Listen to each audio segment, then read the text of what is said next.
10 seconds.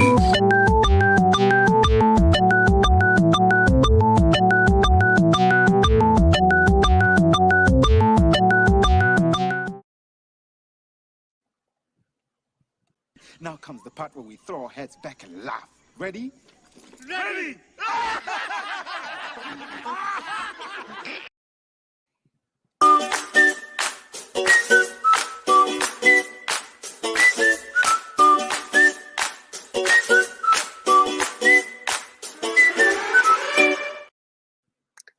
Hello, everyone.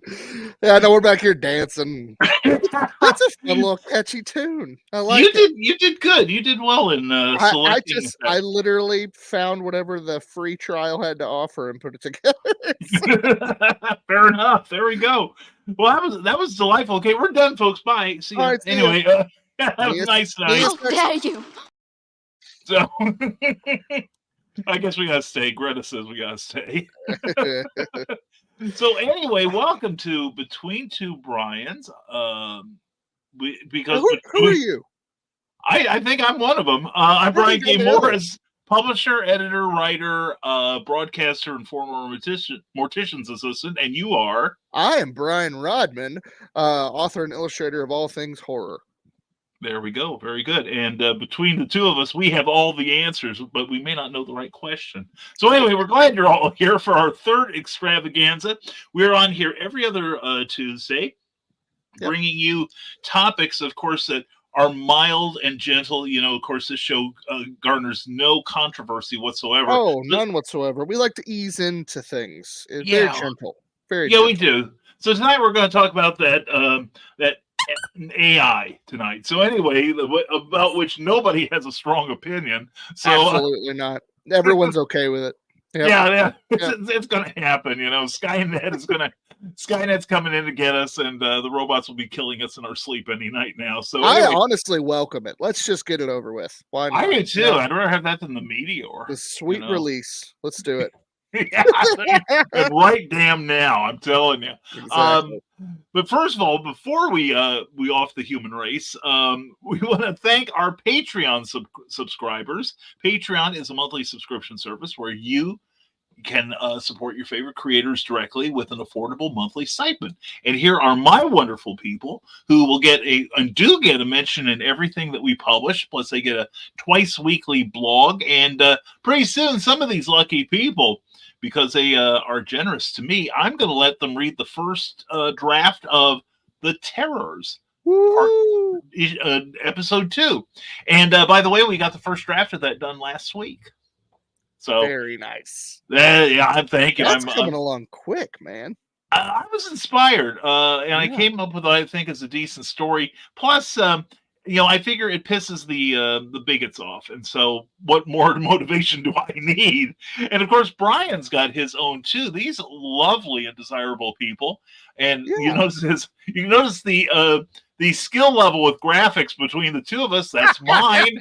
That's his. Well, look, I mean, I did it because Stevie Wonder. I'm a little Stevie Wonder. I'm just extra. That's all it is. That's all. Yeah. But it is a beautiful thing. And what joys do the people that are your patrons get, Brian? Well, my patrons right now, well, actually, this is a pretty big thing. Just last week, I uploaded the link to my active illustration file for Memoirs of an Angel, the Grey Pilgrim novel that's coming out later this year. So, I mean, I'm actively working on chapter 6. You can go to that link, and it is the Google Doc that my team uses for formatting. So you can see in real time. Now, spoiler alert for sure, because there are illustrations in there that can give away some stuff. But yeah, you have access at any level right now on my Patreon to see that illustration file as it continues to grow. And then I also do a weekly video check-in. It wasn't weekly; it was as much as I possibly could for a while because of my health, and it still kind of is. But I'm actually I'm on track to do this week's tomorrow. So very nice. Yeah, and it's really just what's at the top of my head. And then here soon, I'll actually be giving just my patrons the formatted PDF of part 1 of the novel. Of Memoirs of an Angel, the Grey Pilgrim, here in the coming weeks. So yeah, if you want to join and see some stuff well ahead of whenever it's going to be published, get an inside scoop on behind the scenes stuff, just things going on in my personal life, different things like that. Get to know your creators, folks. Go to patreon.com/Brian Rodman, all one word, lowercase, and join the party. There you go. And I promise to conceal as much of my life from you all as possible. Even in my twice weekly blog, every blog deserves a name. Plus, who knows what else, because God knows I don't. And you can check me out at www.patreon.com/Brian K. Morris, all one word, all lowercase. And also, we want to give thanks to Jeffrey Hayes and Plasma Fire Graphics, who does all kinds of wonderful paperback covers. And he does multi-genres, and of course, The Terrors. That was so good. Isn't this gorgeous? It really is. It really, really is.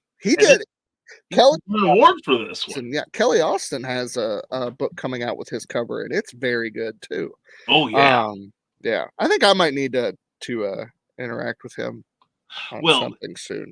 It's a good thing you mentioned that, Brian, because he has indie creator affordable rates, my friend, and he is easy to work with, unlike me. And he does all kinds of great things. And I've been shown something that he is not. I can't reveal much about it, but it's a secret. I've been sworn to secrecy, but all I can tell you is it's absolutely gorgeous, and it's a stretch for him. Remind me after the show. I will blab it to you because I know you keep the secret. But you are going to be so excited when it arrives. So anyway, folks, go to Plasma Fire Graphics page on Facebook and take a look at all the samples there. Then when you're done with that, bop on over to plasmafiregraphics.com and talk to the man directly, Jeffrey Hayes. He is a darling. I love him, and the work speaks for itself. That's Plasma Fire Graphics. When look at your book matters to you, because it definitely matters to your readers, and you're a fool if you think otherwise. So there's the hard sell there. And I won't go into just how important it is to have a good cover like I did last week. I won't tell you that that's the first thing people see when they look at your book. So it's literally like kind of life or death when it comes to sales. I won't tell you that this time. Yeah, I won't tell you that when I've noticed with The Terrors, which is available now on Amazon and Walmart and BarnesandNoble.com and every decent bookseller. Plus, you can read it on Patreon.com if you have a library card. But the thing is, a lot of books, you know yourself, having done shows, that you see somebody looking at your work and you go into your pitch. You go into your elevator pitch and try to entice them to part with their hard-earned cash. Well, people with The Terrors in particular, people would look at this book, and I don't have to say a thing. They pick it up and say, "How much is it?" That's so awesome. That's because he also did, because I'm a part of Pulp Reality #4. Yes. Award-winning, multi-award-winning. Yes, you're an Pulp Reality #4. Well, I didn't win an award. I was a part of the book that won the award. Count it, man. Count it. All right, fine. But you twisted my arm enough. I know. But that book gets everybody's attention at the shows because he did the cover for that, and it's honestly it's the prettiest thing on my table, and I didn't even do it. Yeah, aside from Robin. But anyway, right. She's not for that's sale. given. Yeah. But no, and the thing is, he also did the front piece to my story in Pulp Reality 4, which is just like, oh my God, that was very good.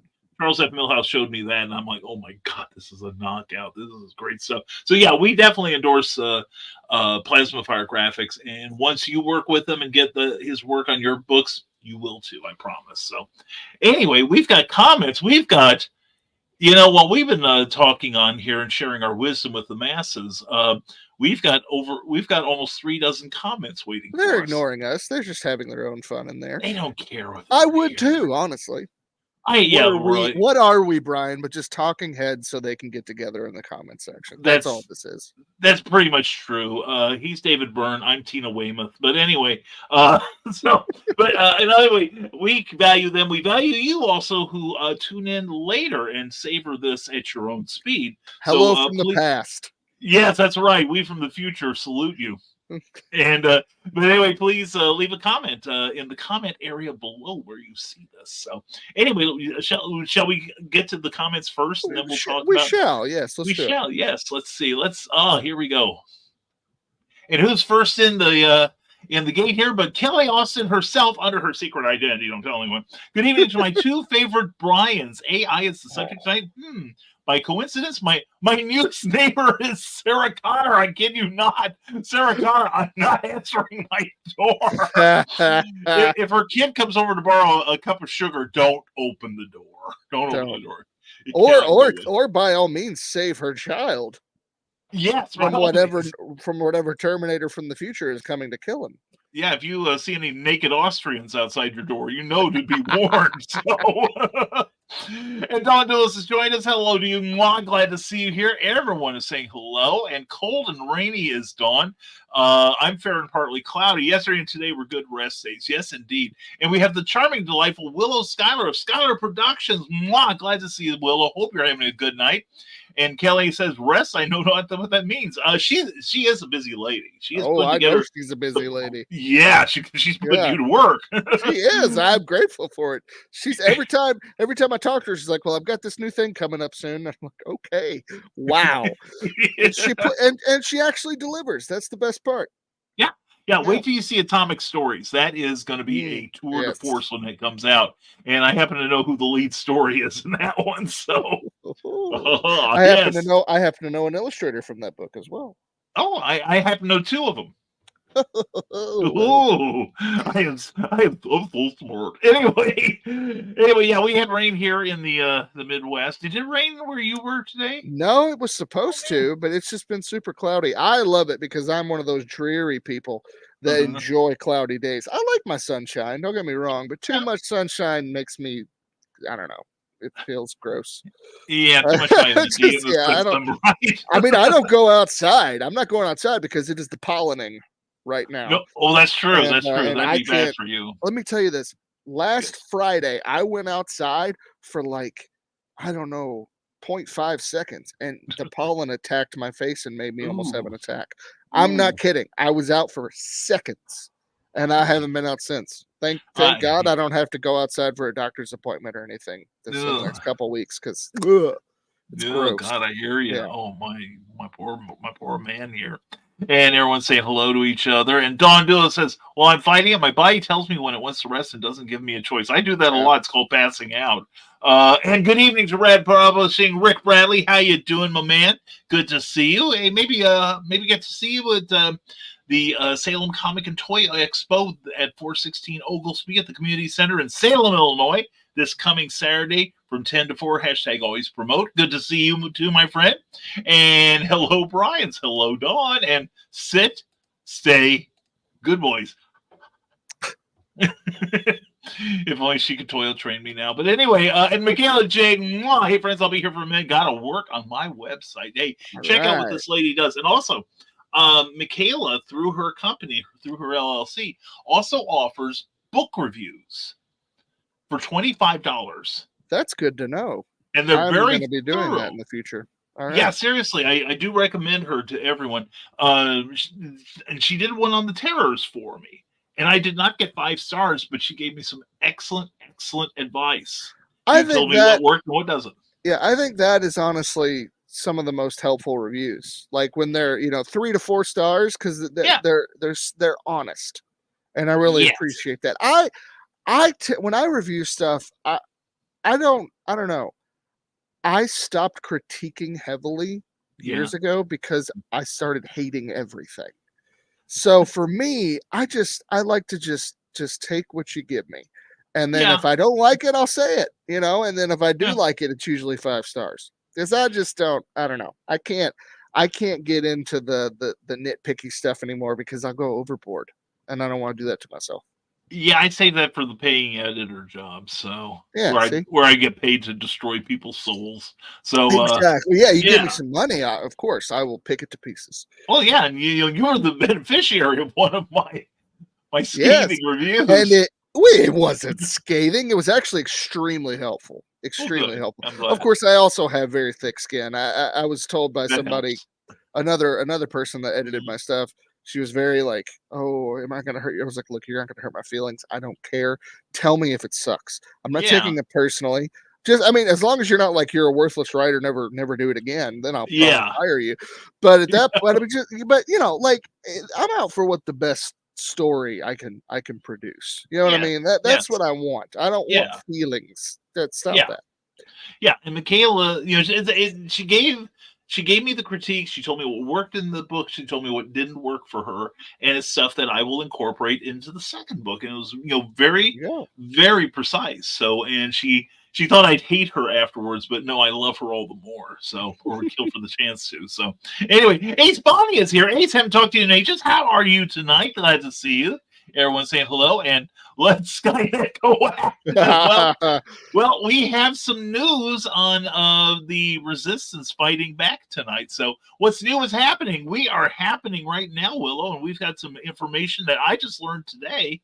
And William both. Hi, Brian's. How are you guys? We are well, William. How are you, my friend? We are dandy, and on the AI will kill us sounding like Kurt Cobain singing Oh Soundgarden song. gosh, That's yes. how I want to go. Ugh. And Rad Publishing says his Patreon needs a major overhaul. I'll get to it at some point. Tonight would be fine while you're listening to us. See, you can Yeah. multitask. And Kelly Carlisle goes, the world had better not end. I just figured out how to shorten links so they don't take up an entire page. That's useful. That is useful because a lot of people will just do the click on the Amazon address, and you've seen some of those. Those things are Yeah. about 20 miles long. They should Yep. charge tolls to read My them. gosh. I've posted a couple of those before because I just Oh, didn't feel yeah, like doing a bit.ly link or whatever. But yeah, man, I'm just like, good grief. This is a like 3 paragraph long link. well, Chill out.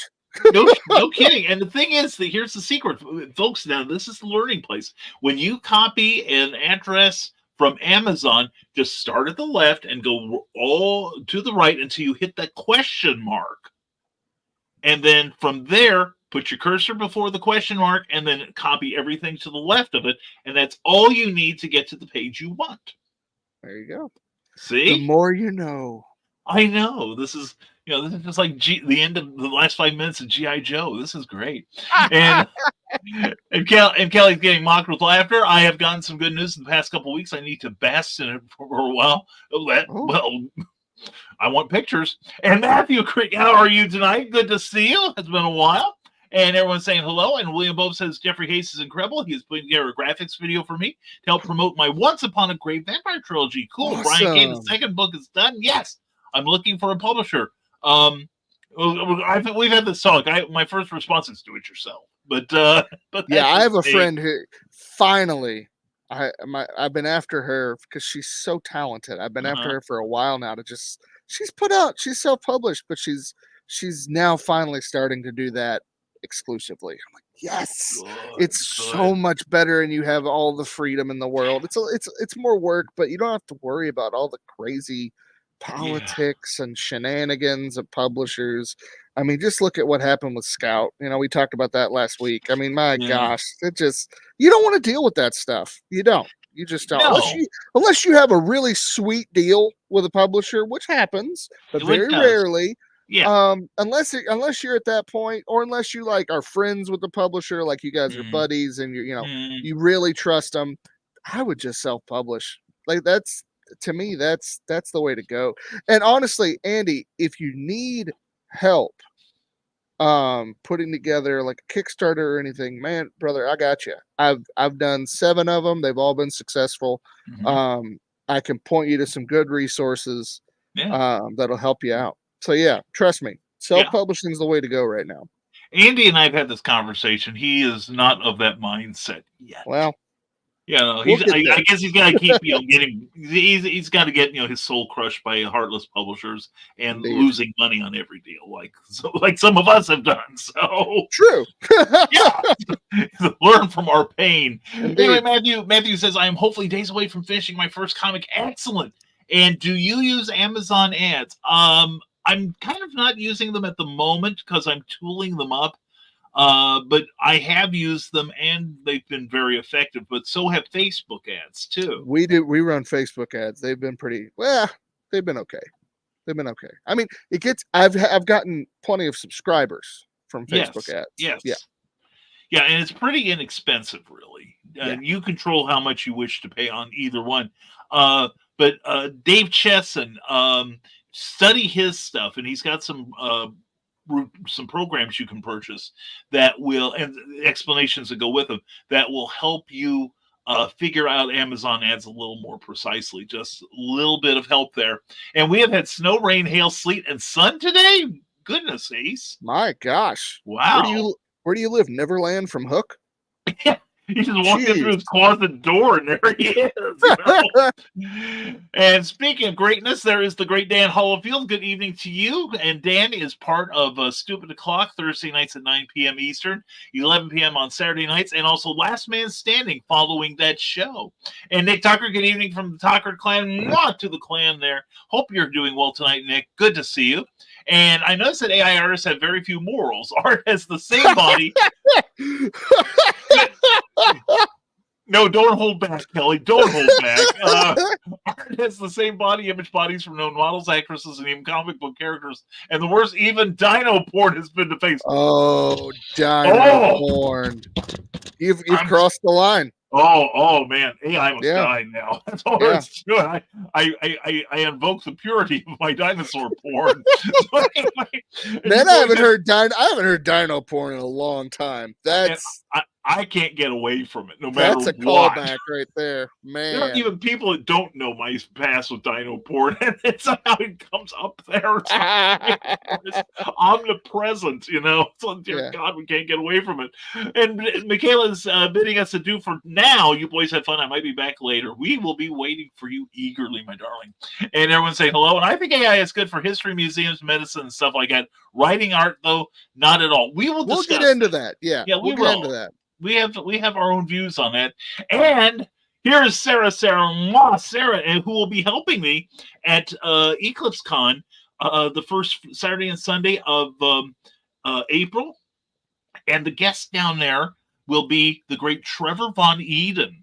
Ooh. The first artist on Black Lightning. He's also drawn beautiful Batman, World's Finest Comics, Power Man, Iron Fist, the original Johnson, all kinds of great stuff. And he's a great guy. So please come see him and try to get past me as I'll be fanboying. Where is it, Brian? That's at the Southern Illinois University Student Center on campus in Carbondale, Illinois. So please come see us. It'll be a lot of fun. And just got back from unloading a ginormous order at the movie theater today. Raced to my laptop and ready to sit on my butt for now. And what a butt it is. Epic Movie Post Rodman Rabbit. All right. Oh, boy. We love you, Sarah. Oh, Sarah, okay. I have a surprise for you on Sunday. You'll just be in tune with Facebook on Sunday, and you'll see it. Yes. Brace yourself. And I love it when AI makes stories that make no sense. Yeah, that's right. Let's leave some things to humans, okay? Yes. I do that anyway. And Sarah says, why on earth do I have to hail pale every time I screech into your show? Well, if you just spend a little extra money and get the podcaster like I do, you don't even have to leave your chair. It's the best thing ever. Yeah, it could be. And Dawn supposes that's because we bring out the best in you, probably a gallon at a time. And Google Harry Potter and the portrait of what looked like a large pile of ash. Oh, dear. Oh, dear. And AI con artists are the absolute most self-aggrandizing posers I have yet to deal with. I admit to having a near pathological aversion to folks flying false colors. Tell us how you really feel. Yeah, Brian, I'm beginning to think that maybe you have chosen a subject tonight that may elicit some strong reactions. I could be wrong on this one, but I think it might have happened. Yeah, I think so. I think we've given our audience PTSD, and I am listening, working on Hates and Hellfire fan art. Wait, if I wrote it, does it count as fan art? It only counts as fan art if you like your own work. If you have a self-loathing, though, like I do, it's not so much. So, we're here to help. We're here to help. And what personality is doing it, asked Dawn. And Parallax Spectre, I'm not wearing any pants. Joe McPherson. Neither are we. Yeah, don't play the Star Spangled Banner anytime soon, or this show's going to go R-rated real fast. Anyway, we're glad you're here, Parallax. Well, I love you. And I've always had great experiences with publishers. Self-publishing has never helped me much except for cheap prices for book copies. Exactly. Because I have stories of people. I knew one person that went through a publisher, is more like a vanity press, and the suggested list price on their book was like $13.75, and they could buy all the copies they wanted from their publisher for $13.75 a piece. Yeah, Okay. Plus postage. Wow. Okay. Oh, yeah. I'm taking it dry. I'm telling you. And Sarah, I live in the area of all clocks from the movie. Oh, she does.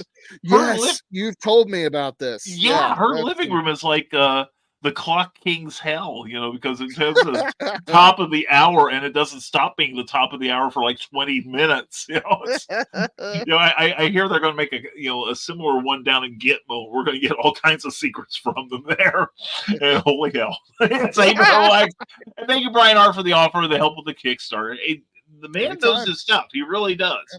And good point, Dawn. I recently drew the antagonist from part 2, but this one is of Mrs. Crimson's interesting office furniture. Well, then. Indeed. Sarah hardly ever looks at her newsfeed. However, the movie one, Rodman Rabbit, totally worth it. Sitting in my car completely by myself, laughing me arse off hard. And Don Dewey says Ms. Crimson's furniture. Well, in the first one, her furniture eventually became quite fuzzy. Me? Are you her furniture? Might be. I don't know. Okay. Well, I know in Santa Sign we talked about the creature's upholstery at one point. So, and hi, Dawn. And surprises! I sense shenanigans. Tag me in case I forget to look. We are the chief shenanigators in your life, so you expect that. And Nick, I'm going to save your question until after we get through the comments. That is excellent. I have tagged it, and we'll get back to it. And yes, I'm just going to admit to the world how much I loathe AI artists. Oh, wait, I think you already know. And the self-loathing crack about fan art struck me. Why do you think I'm a writer now instead of an artist? I mean, really. But you're a good artist, so stop it. Yes, dear.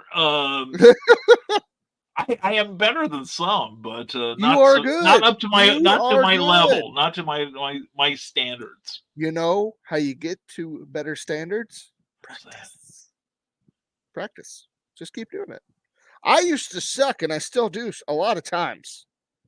But every now and then I shine through, and I'm like, look at that, my potential. Now it's gone, but maybe it'll come back. I'm still stuck on your quote there. I suck. So follow that. So I see a new crawl underneath the screen. Anyway, Sarah says people at work have a list of what lightsaber color we would use. I don't know jack about those, so I created black light psychedelic and put my name under that one. Wonder why I could make it do. Wow.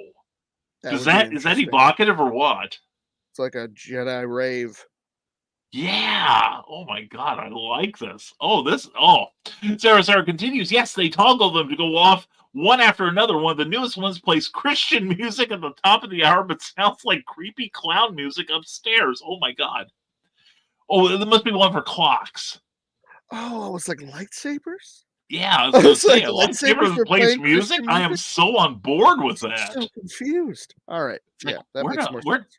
where do I get one? What Sith Lord do I have to study under? And thanks for making me choke on dinner, says Don Duels. Hey, no problem, Don. That's what we're here for. And Nick Tucker goes, but I want to be clear, I have no issue with AI as sentient entities. My issues are the stolen art and the ease it can be wielded by big businesses for propaganda production and societal control. I think we totally agree on that. Yeah. And with that, we are caught up with the comments. Thank you all. And do not hesitate to keep them coming our way. So what did Nick say earlier? Oh, let's get to his question then. All right, let's do it. Question for the chat and esteemed host. He must be talking about you and your cats. I desperately want to improve the graphic design formatting of my games. What programs do you recommend for heavy image formatting? Think D&D books. You're the artist, so. I mean, the only software that I use is Clip Studio EX, but I'm not sure. I know they do have like animation options, if that's what you're talking about, Nick. I'm not entirely sure. I'm actually because of just like, what do you mean? Think of D&D books? Maybe like, the type of really graphics heavy page layouts where you maybe have an inset of art underneath the type. Oh, like just like working with layers and stuff? Yeah. Oh, yeah. Clip Studio, man. That's what I've worked on since I started doing digital art like 8 years ago. Yeah. It's everything Photoshop is, but better, in my opinion. Mostly better because it doesn't have a monthly subscription that you have to mess with. It's literally a one-time purchase. Yeah. I was talking to my buddy Thomas. He's looking for a similar thing because he's tired of Adobe. He's tired of, Procreate, all that, subscription-based stuff. I mean, I said Clip Studio is great. I spent like, I think it was a little like $150 for the software because it's like the highest level of the software, and it's great. I've used it for years. You can download it twice before you have to buy another disc, and yeah, it's served me well, and it's wonderful, and it has, I mean, literally everything you could want, for heavy formatting for.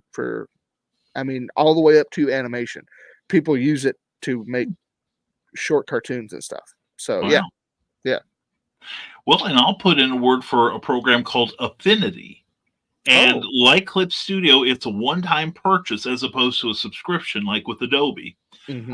Cookie has been using it since the lockdown. You told me about this. Yeah.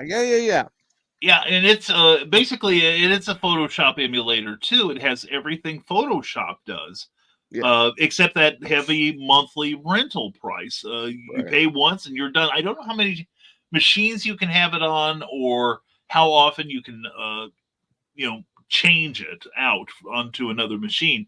But and she's asleep right now. Well, not if she hears me bellowing. But anyway. That would be one I would recommend. And also to people who want to dip their toes into graphics, but don't want to take the time for the steep learning curve that a lot of these programs use, I recommend paint.net. This is not Microsoft Paint. However, it is based on the old Microsoft Paint. Not that Paint 3D that they had with Windows 10. That was garbage, I thought. Windows 10 was garbage. I like the program, everything but the drawing thing. Yeah. But Paint.net is a bit more robust and a bit more versatile than regular Paint. In fact, the graphic for my Patreon, I did through that.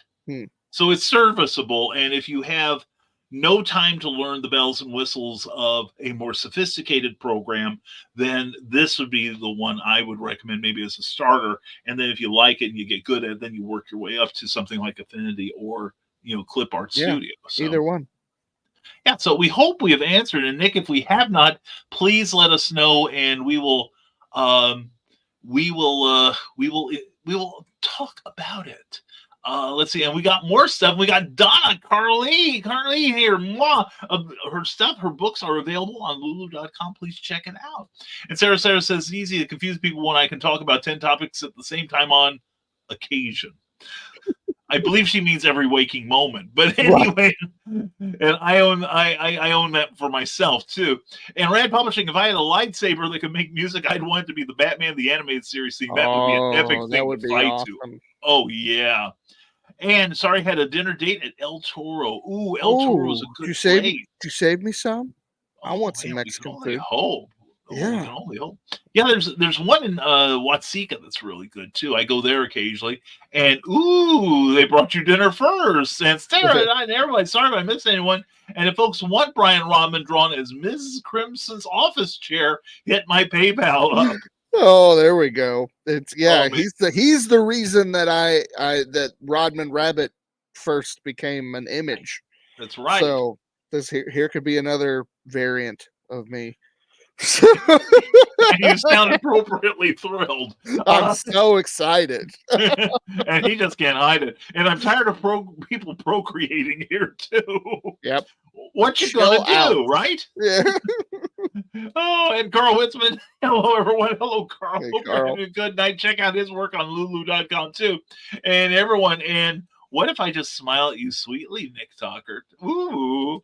And tech stuff is not my thing. I wouldn't be of any help, Nick Talkert. Well, I wasn't really a techie till about the late 90s. And then I wound up getting a job where I used computers. Yeah. You have to learn, and you figure out that no matter what you do with most tech machinery, nothing's going to explode, nothing will catch on fire, no one will die. And if you go with that theory, you can proceed quite courageously. It's always more daunting in your head than it actually is.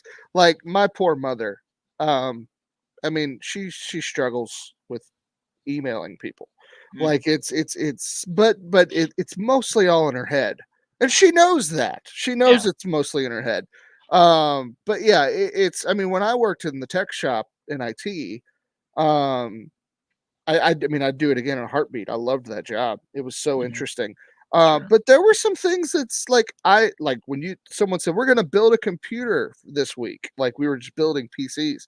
I about peed myself. I was like, what? I don't it's so easy. Yeah. If you have the instructions, it's so easy. By the end of the week, I was doing it like a pro. Nice. So easy. Yeah. There you go. Now, Nick Tucker says, I have the CSP Pro, but just haven't gotten into the multiple page formatting stuff. I use Microsoft Publisher used to do that too. Yeah, they have a lot of check out YouTube on the Clip Studio channel. Nick, they have a ton of resources. Like they have a ton of resources for you. So yeah, just search their YouTube channel. I'm sure you'll be able to find something helpful.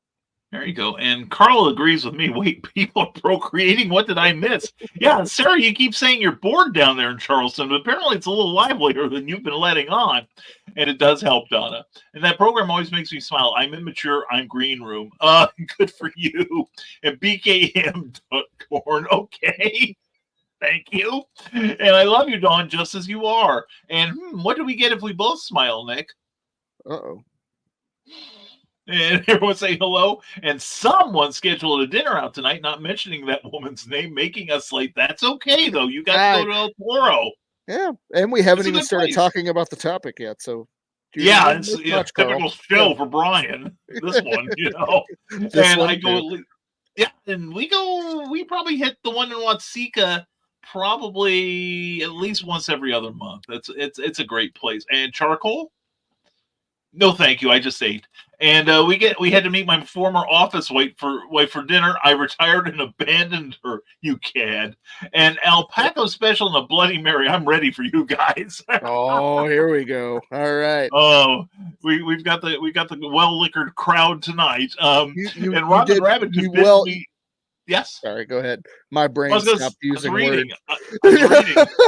Rodman Rabbit could bid to pay me not to draw that. I can't pay me not to draw, Nick. There's no way. You just go ahead. You draw whatever terrible variant of me you feel you need to, and I'll share it on Facebook.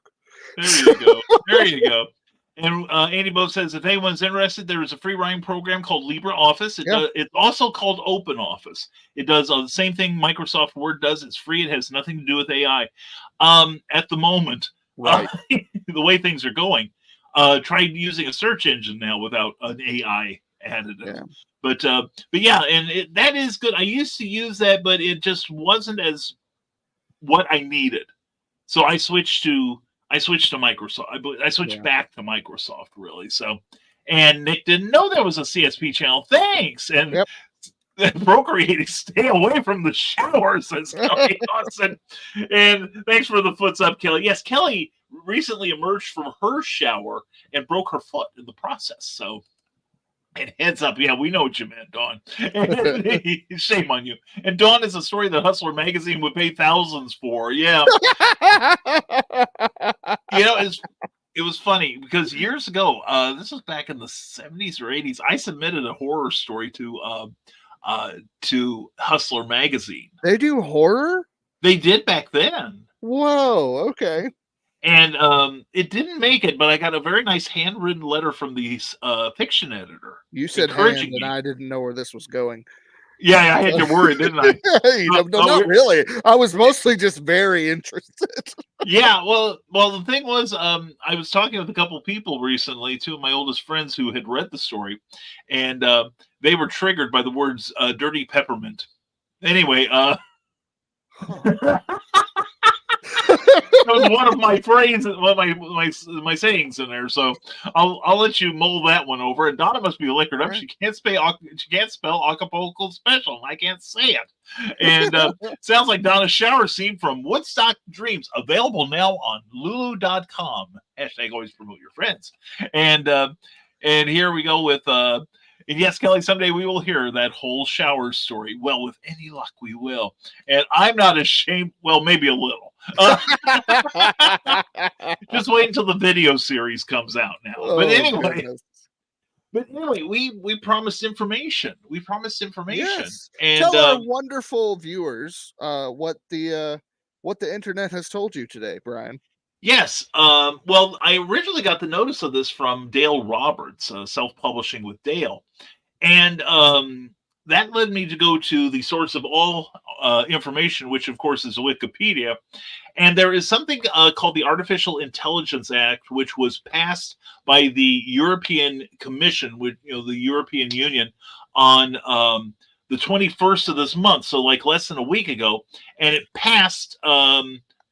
actually, no, it was proposed by the European Commission on April 21st, 2021, and passed on 13th of March of this year. It aims to establish a common regulatory and legal framework for artificial intelligence. It covers a wide variety of sectors with the exclusion of the military, national security, research, and non-professional purposes.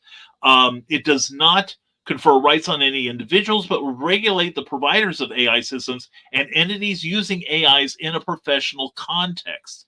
And this is because of things like ChatGPT, whose general purpose capabilities present different stakes and did not fit the defined framework.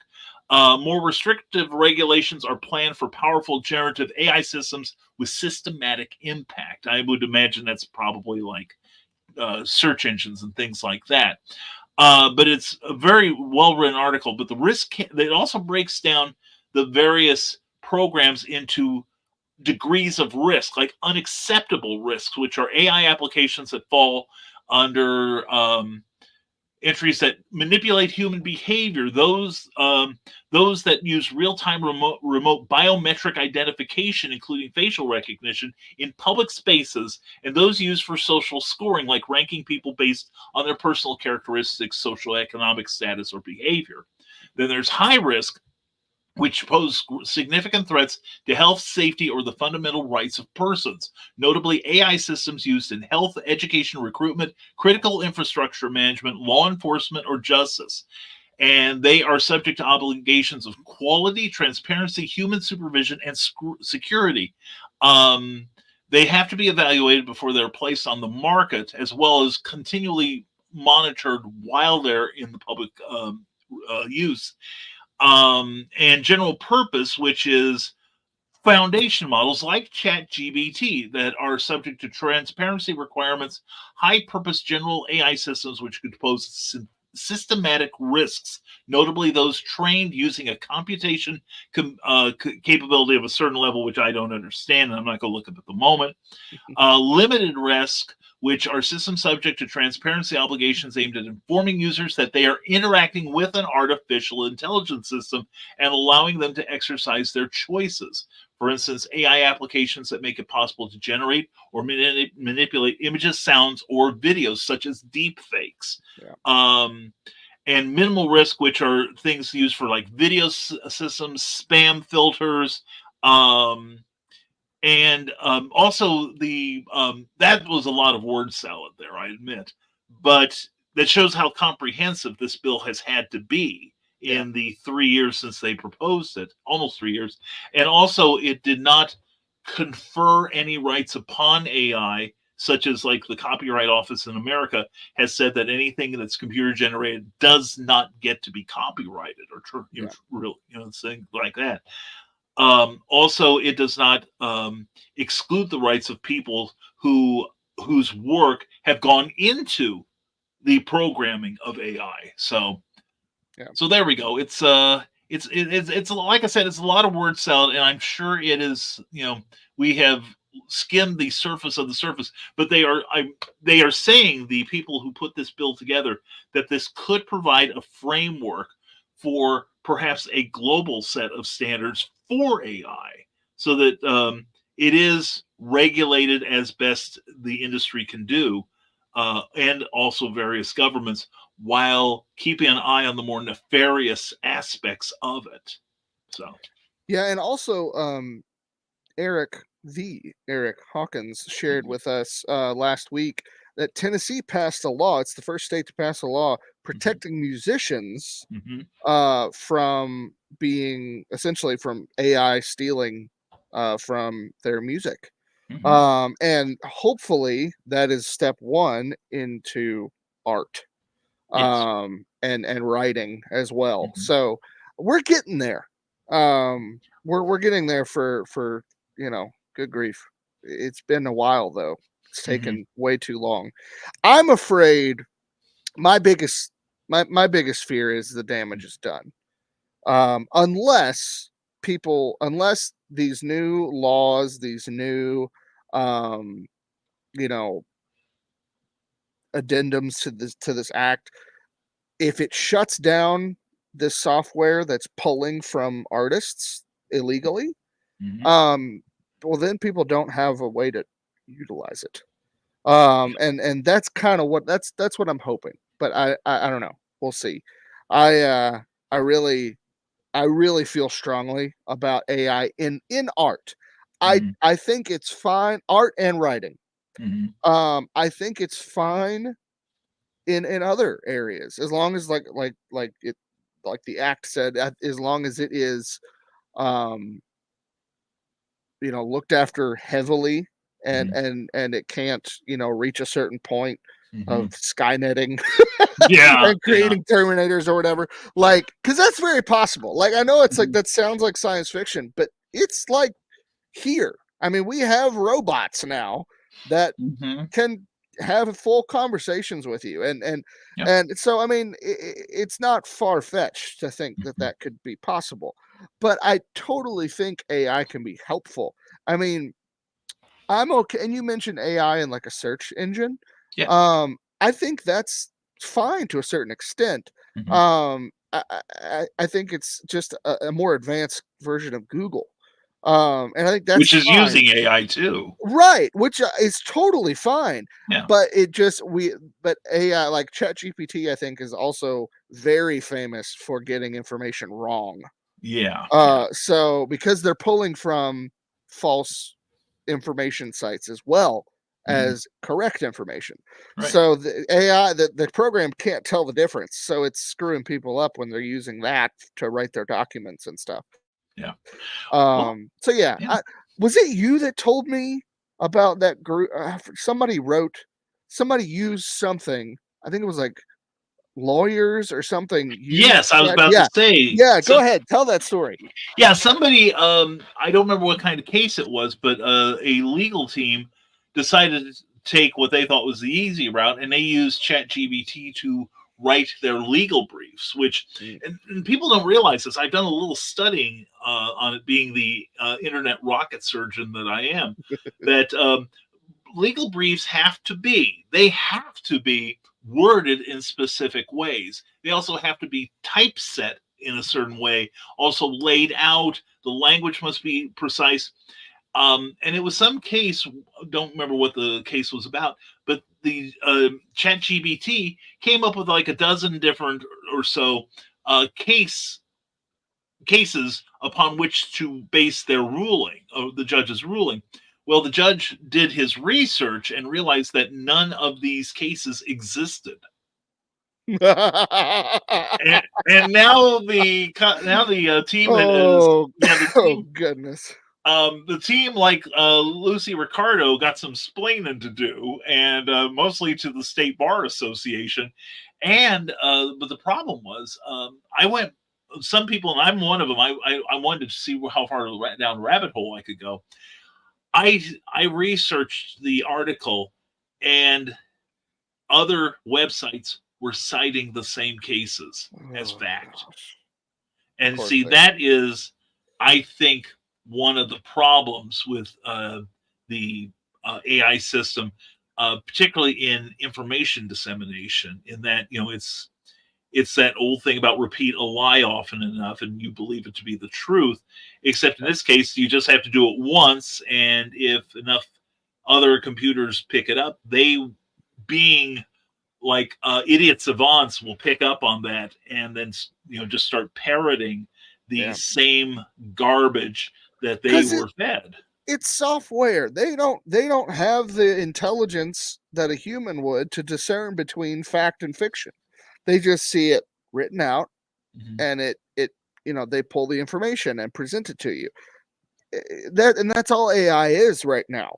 You know what I mean? Like that's all it has the capability of doing. And so it can really do a lot of harm if it's not monitored and it's not, checked in very heavy ways. But getting back to, I think with the art part of it all, I mean, I know there were, I know Nick referred to them as con artists, which I love, but but like it's true. Like you're not, like I talked to somebody who was pro AI back when it first started getting big, and I actually, I mean, I'll completely admit I messed around with it at first because I didn't know it was stealing. I had no idea how it pulled information. Yeah. And this was back before like you were getting actual images. It was like weird abstract stuff. That's all I really ever messed with it on. And but like we were talking, my friend and I were talking about AI back then, and he said, I think it's great. He said, I think people can now be artists who weren't able to be artists before. And I looked up, I was like, they're not artists. I said, that doesn't make you an artist. You type in some words into a prompt and a computer creates this thing. That's not an art. You're not being an artist at that point. You have no skill set. You just know what words to type. That's literally the only skill that you would have to be an AI artist. And like, I don't know. It infuriates me when AI con artists like to belittle actual artists because we're being called gatekeepers and we're being called, and I'm like, what you're doing is a facade. It's not real, and don't get me wrong, I'll admit a lot of these images make me stop and stare for a second because they're pretty, they're good. My favorite thing, I still hate it, but my favorite thing is when they like take the, like, say like Lord of the Rings, if it was made in the 1970s and you've got those images, like at this point I can pick up on AI pretty much instantly. It's fooled me a couple times, but that's it. And but like now if I see that sheen that it has, that specific, it just looks almost too perfect or Mhm. just a little off, Yeah. or a blend of the two, if that's a way to describe it. And I immediately am disgusted because Mhm. it's just, I know that it's thievery, and I know Yeah. that someone and at this point you have no excuse, because everybody knows now Mhm. that if you use it, it's wrong, and you're Mhm. doing it anyway. Yeah. And I tell you, when Todd McFarlane, and has anything else come out about that? For those who don't know, Todd McFarlane Yes. had a Spawnuary event where, Mhm. the competition, it was a contest, you draw spawn, the winners would get cover, Mhm. they would, it's cover art. And one of the winners was an AI utilizer. Yeah. And everyone, I mean, everybody lost their minds. They were Yeah. pissed. Mhm. And I've also heard DC has used AI, and they're starting to get called out for it as well. Mhm. But do you know if anything more has come about? Like, has McFarlane made a statement about it or anything at all? I haven't heard that McFarlane made a statement, but I did see in the last couple of days that somebody got a hold of the winning artwork. Yeah. And of course, the guy is saying, "Oh yeah, this is this is all mine. This is really mine." I was just teasing about that AI, sure. But anyway, they found the search arguments that he used to get them to conjure up the images, and Yep. it turned out to be he had them copy an artist named Ashley Wood, who is a former cover artist for Spawn. Yeah. Yeah, so yeah, I agree, and I've had issues with some people in the publishing field who say, "Oh, this is great because now non-artists can do their own artwork and save money." And I'm like, "That's the point. Yeah. That's the point. That there are people who do stuff like this." And I will tell you right now, Jeffrey Hayes does not use AI. No, he doesn't. This is his talent. I've seen his Yeah, process. I've it's seen his process fantastic. in work. Yeah, he does that through a series of models and overlays and things like that. But it's not AI. He Yeah. still is the guiding hand behind it. There's a Um, huge difference between digital art yes. and AI.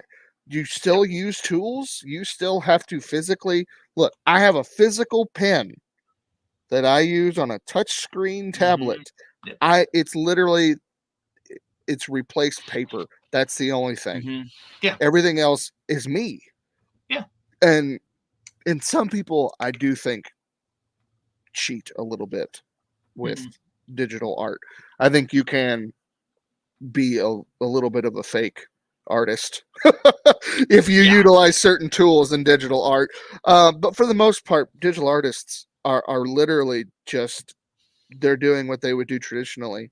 You just don't have to pay hundreds and hundreds and hundreds of dollars for your art supplies anymore. That's Yeah. why I do it. Yeah. Yeah. Yeah. And I will say that in writing, the um, there have been people that have openly used AI to write books and stories. Yeah. But fortunately, most of them have been forthcoming about it. Now, it's when they start using it to write term papers. Then we're starting to have issues. And I Oh understand that yeah. there are programs that now can tell you, even if you read this thing and can't tell, that it is AI generated. And it is a form of cheating in that regard. But I'm also thinking of people that who have labored for years. You didn't just wake up one day and suddenly you knew how to draw good. Yeah, It yeah, I took did. years of That's how it practice. works. Okay, well then forget what I said. No, you're absolutely right. Yeah, you're Yeah, absolutely right. If you look at stuff that I drew 10 years ago versus the yeah, things I'm drawing now, yeah, first of all, you'd spit on it. But second of all, yeah, I mean, you improve, your style changes over yeah, time. It's very intimate. It's a very intimate process. Writing too, it's the yeah, same. And if you're just utilizing a machine, you're cutting out all the humanity of art, which is, in my opinion, what makes it art to begin with. Yeah. I mean, look, like, I love animals. I have 4 cats. My cats are not artists. They are not. They, they like, you can't, like, animals cannot be artists. They can. Right. Now, elephants can paint, that kind of stuff, but they're trained to do that. Yes. And now elephants, I don't know. Elephants are pretty smart. I don't know the science behind that, Yes. but a Sure. lot of animals do not have the intellect that we do. Mhm. To create art is Mhm. very human. Yes. And to get rid of that part and still Mhm. call it art, Yeah. in my opinion, is anti-human. Which really is I think almost a different topic. But I think Yeah.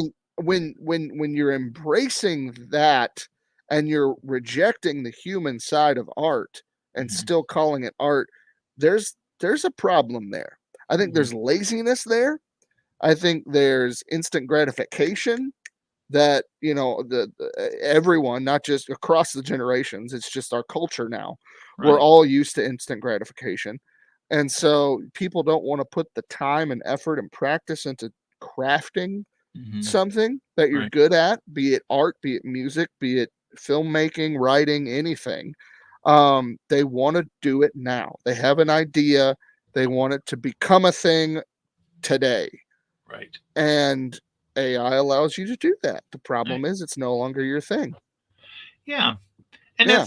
I think that's an excellent point about it being the thing. No matter what form of creativity you use, like, you are the sum of your everyone whose art you've ever studied. I Yes. am my talent. It comes through everyone I've ever read, Hmm. for good or for bad. And the idea that you can have an AI that maybe homogenized the work of 10,000 different people in that particular discipline, it takes out your personal perspective. Let's take somebody like Jack Kirby, who is probably the most emulated comic book artist Yeah. ever, and Yeah. for good reason. Okay, the man, set a standard for the rest of us. And there are some artists who can draw him, and they get what Jack was trying to do.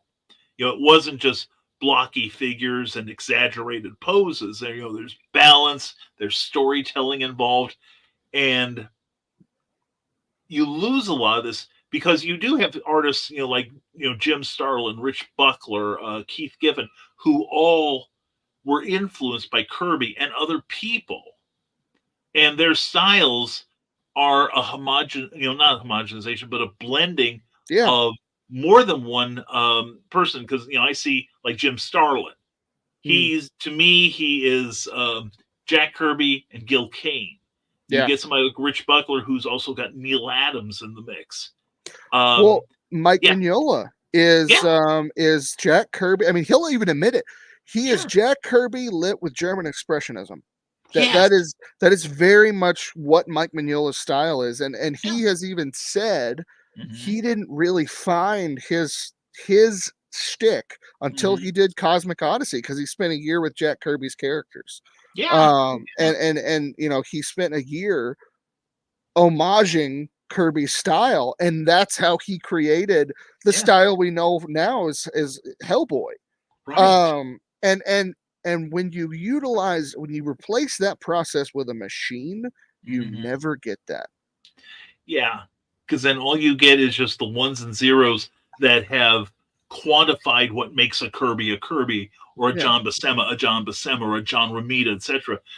You don't get that intelligence that knows what to pick and choose from Yeah. each person. Ron Friends is another a good example, I think, where he is very much Kirby with a lot of John Buscema in it.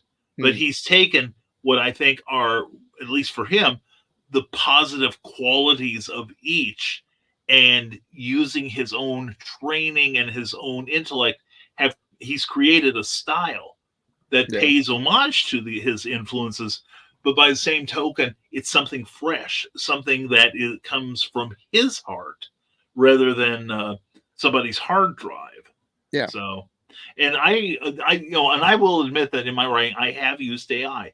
I have used it once Hmm. for the back cover copy of the Terrors, because I had several elements. I had trouble deciding which should get like the push, Yeah. which should be the Yeah. primary, which should be, because after a while you get so intimately involved with a work of fiction that you lose a lot of your perspective. Oh yeah, yeah, and then when you're like, how do I pitch this? There's like 1,000 things I could say. Yeah. So I just as an experiment, I told, I think it was ChatGPT. I was just playing with it one day, and I said, "Okay, back cover copy. Here are the elements I wish to have in." And it took something that was one of the last things I mentioned and jumped it up to the top, and then it helped me unlock what I needed to know, what really was probably the heart of the story, but I was too close to recognize it. Then I added some other factors, based on what you just done. Add this in, and it changed the thing.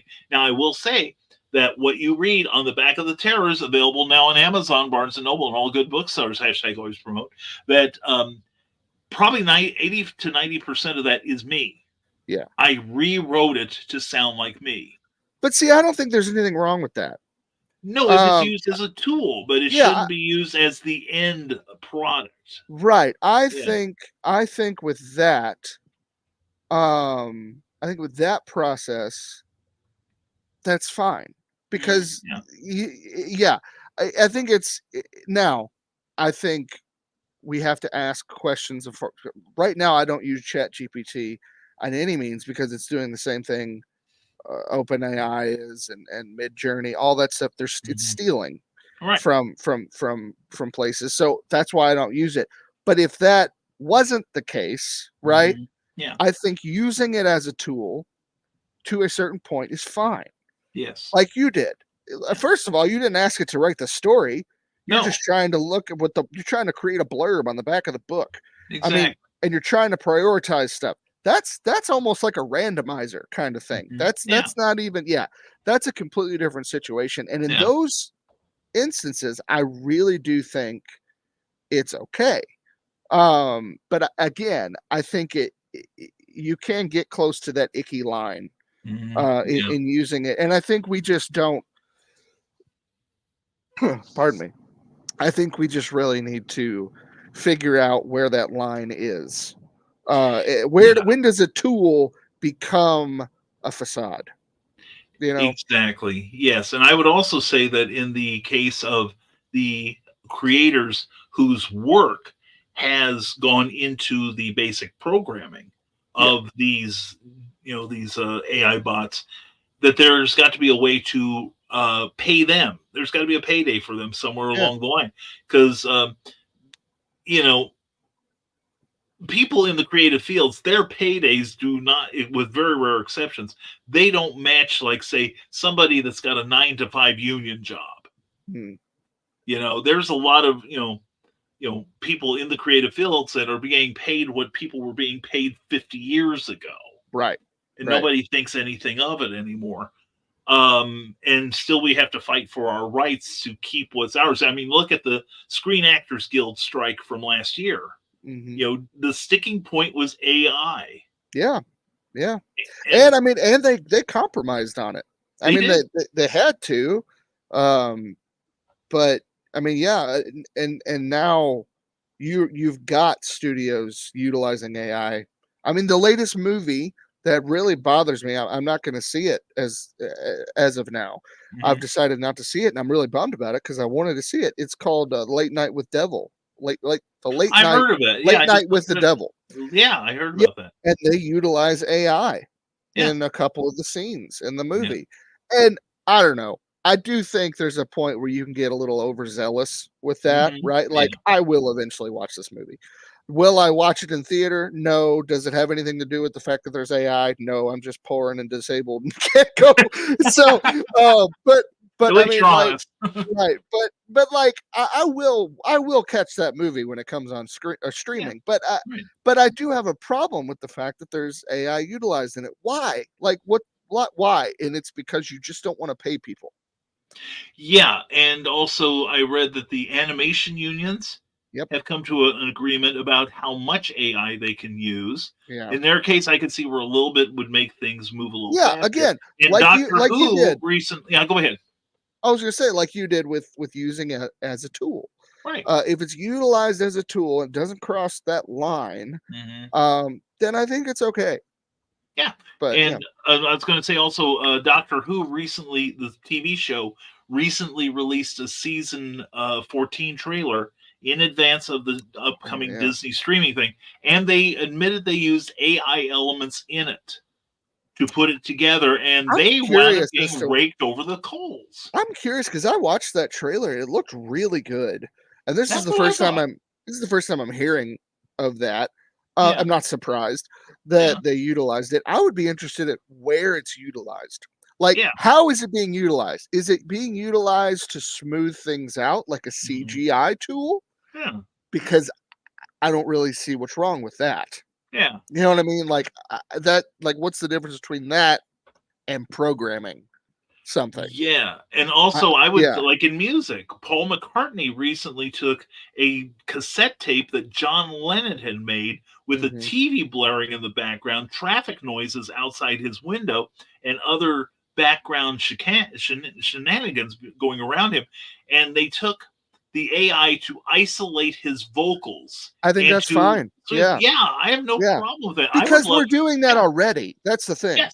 They're already we've been doing stuff like that for years. Yeah, yeah. With programming. I mean, like that's how they've I mean, like Batman the Animated Series, my favorite TV show of all time. I hear you. The Blu-ray is completely enhanced.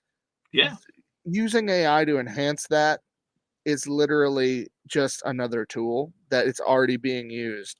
Yeah. It's not, it's when it's used for polishing, when it's used for isolating that voice to drown out all the background music or background noise, those are tools that we already utilize today.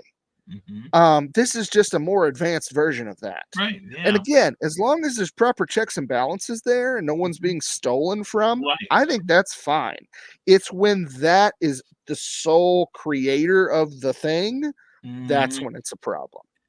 Yeah. And the problem is YouTuber Philip DeFranco says right now is the worst that this will ever be. I hope so. From this point on. I think you're right. Yeah. I do, because now we're starting to like bring in laws and things like that to contain it. And I hope that's true. I really hope that's true. I'm not going to be a cynic. I'm just going to be a realist here. I know people can take good things and do terrible things with them. Yes. And so I'm a little just hesitant to embrace this, even on the legit side, because I'm kind of scared of what people are going to do with this stuff down the road. Yeah, I've already seen like political ads where they have faked a Biden or a Trump or an Obama just into saying things that they genuinely did not say. Right. That's the part that I think part of it is, one, we need to have regulations on the people who do abuse it, like the ones who do the deep fakes and the alleged celebrity porn. There was a thing on Twitter a couple of weeks ago with some famous actress who her name escapes me at the moment, sorry to say, but they posted like a whole bunch of look at what we can do with AI. They did the same thing with Taylor Swift. That was another one. Yes, a few months ago, and they got to the point where like anything Taylor Swift, you couldn't even search Taylor Swift on Twitter anymore. Because she, her legal team got Twitter to take that down. Good for them, by the way. And I mean, that's the kind of stuff I'm talking about. Is like, where's this gonna go? It's here. You can't undo it now. We've opened that Pandora's box. Right. And not on the same level by any means. I am not comparing these two. But it's like with the nuke. You have it now. What are you going to do with it? You know what I mean? You can't uninvent it, yeah. Exactly. So that's mostly what I'm thinking about in the future. Like just what icky things can be done with AI now. I think a lot of harm can be done with it that wasn't available before. And Mhm. that's mostly what I'm concerned about. Yeah, same with me. I'd like to see more civil and criminal penalties on an international basis, to be lobbied against people that use it for nefarious reasons. Yeah. I want the nuclear option on everything, Yeah. as punishment on this, because you must set examples for it. And plus, I think personally believe we're going to get into a phase like what we have for computers with spam filters and virus protection and all. Yeah. Um, Maybe we need to put in things in our computers now that will protect us, particularly the young, particularly minors, about seeing things they should not see or people creating things Yeah. that no one should see. And there's already been development of things like that. Oh yeah, yeah, Specifically with AI in mind. It's just, I mhm, mean, everything's so new. yeah. It's We're literally playing you can, catch up at this yeah, point. well, and you can get a bad guy that's super smart who Yeah, can outsmart people and win the race at this point. You know what I mean? right. Oh yeah. And it's just going to take time. It's going to take time. Bad people are going to do bad things with it. Good people are going to do good things with it. Exactly. That just like everything. I know my parents, not my dad really, but my mom. Oh, the internet's evil. Yeah, yeah, Like the internet is not evil. The internet isn't good or bad. The internet is a tool. yeah. It has done some amazing things and it has done some awful things. And it's always the people that are using it. And the same Mhm. thing, and I think that's mostly because I distrust humans so much. I'm Yes. very concerned about what AI Yeah. in general is going to look like in the future. Yeah, I know that what I could come up with if I had the tools and the knowledge to do so, Right. and I'm like, I would not inflict that upon humanity. Yeah, This yeah. would And not be good. but there are plenty of people who would. And that's the Yes, and scary part. yeah, and those are the people I want removed from the pack as soon as possible once they Yeah. show their colors. So that's Yeah, and yeah, it's just it's a new frontier and yeah, it's a scary frontier. yes, it And as long as we aren't calling computers artists and we're not allowing computers to, you know, make art and then claim it's me that mhm, that I think that's probably my biggest pet peeve right now in life yeah, are people who utilize AI and call themselves artists. And I'm like, you've done nothing. yeah, You've done nothing, sir. You've typed in a prompt, and I've seen people like, you really need to know what to say and what to prompt, and I'm like, fine, that's great. yeah. You figured out the code. That's not art. You know what I mean? No, Like that's no, not art at all. Like I snuck in the comments a little bit ago. Nick said it great. He said, I go to Taco Bell and type in what I want in the lobby. It doesn't make me a chef, that's very good, and I'm Nick. like, We that's will get back to your perfect. comments in a minute, folks. Yeah, yeah, people are saying stuff. So Yeah, they are. Yeah, I see how far behind we are, and I already have some pulled out from the earlier part that we yeah. should probably get to. Um, and Carl Wisdom says, "What about the stupid AI chats at my bank? I refuse to use it." Sarah goes, "Healthcare, would Da Vinci surgery be considered a form of AI? Possibly. I There's probably I an don't know. AI guiding it to make decisions." Maybe. And yeah, Millie Vanilli, I have been thinking of them all Yeah, along during this yeah, whole thing. yeah. I posted a while back. I said everyone that utilizes AI owes Millie Vanilli an apology. Yeah, right. That's true. That's Like true. yeah, because this is the same thing. Yeah, that's right. There you go. And Willow Scholar says AI programs should only be used as a tool to help those with learning disabilities That's or those of great. us who are neurodivergent communicate better. As a That would be communication tool, I wonderful. think it's genius. I Well, like that that. and also like automatic in real time translators. Yes, that would Like be that, I beautiful. think AI is great for stuff like that. That would Yeah, be so helpful for me to speak English and it come out Spanish.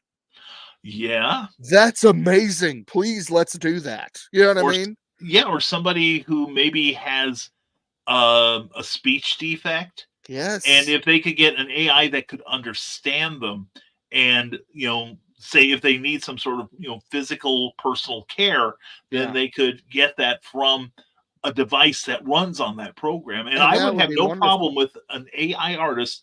Let's say if you had the program, but you were the only person that programmed it. Right. Yeah, I think that's a different scenario. Like Yeah. if I coded it, figured it out, built the machine, and then used it to create the art, Yeah. that's That'd be different. different. That'd be That's different. different. I don't know really what that is, but that would be different. It would be. You know, I mean, It'd be that like would interactive Photoshop, you know? Yeah, yeah. I don't. Yeah, I still wouldn't necessarily call myself an artist in that situation, but Yeah. I would say you have created something very interesting. That is all yours. Exactly. Yeah. And I think that's the big thing. That would be yours. And I Yeah, would like to see AI move in that direction to where the maybe it common will. man could program it, you know. Yeah. Like if I programmed it with the way I form sentences, you know, Yeah. which would Yeah. be a stretch. But anyway, maybe one day. Kelly Carlisle says my Microsoft update now has that stupid AI helper. So does my email. Really, AI is like CGI in the movies. Nobody wants it, but corporations mistakenly insist that you do. And Carl Wisman says next thing you know, someone will marry an AI robot and it'll break their foot in the shower. Don't tell Kelly Austin that.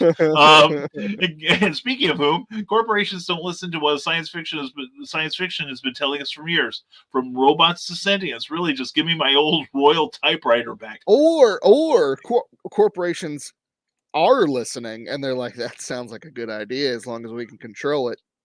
Yeah. It's like, you know, the days of Nikola Tesla, where he was going to do like broadcast electricity and give it away, and everybody's like, no, wait a minute, if we can't put a meter on it, we got to stop this guy. So yeah. And Willow goes on to say, as far as art goes, AI rendering has its place to help with providing a 3D model. Yes, it shouldn't be used to take the place of the full created art piece. Agreed. And discern, that is the key word. That's right, Dawn.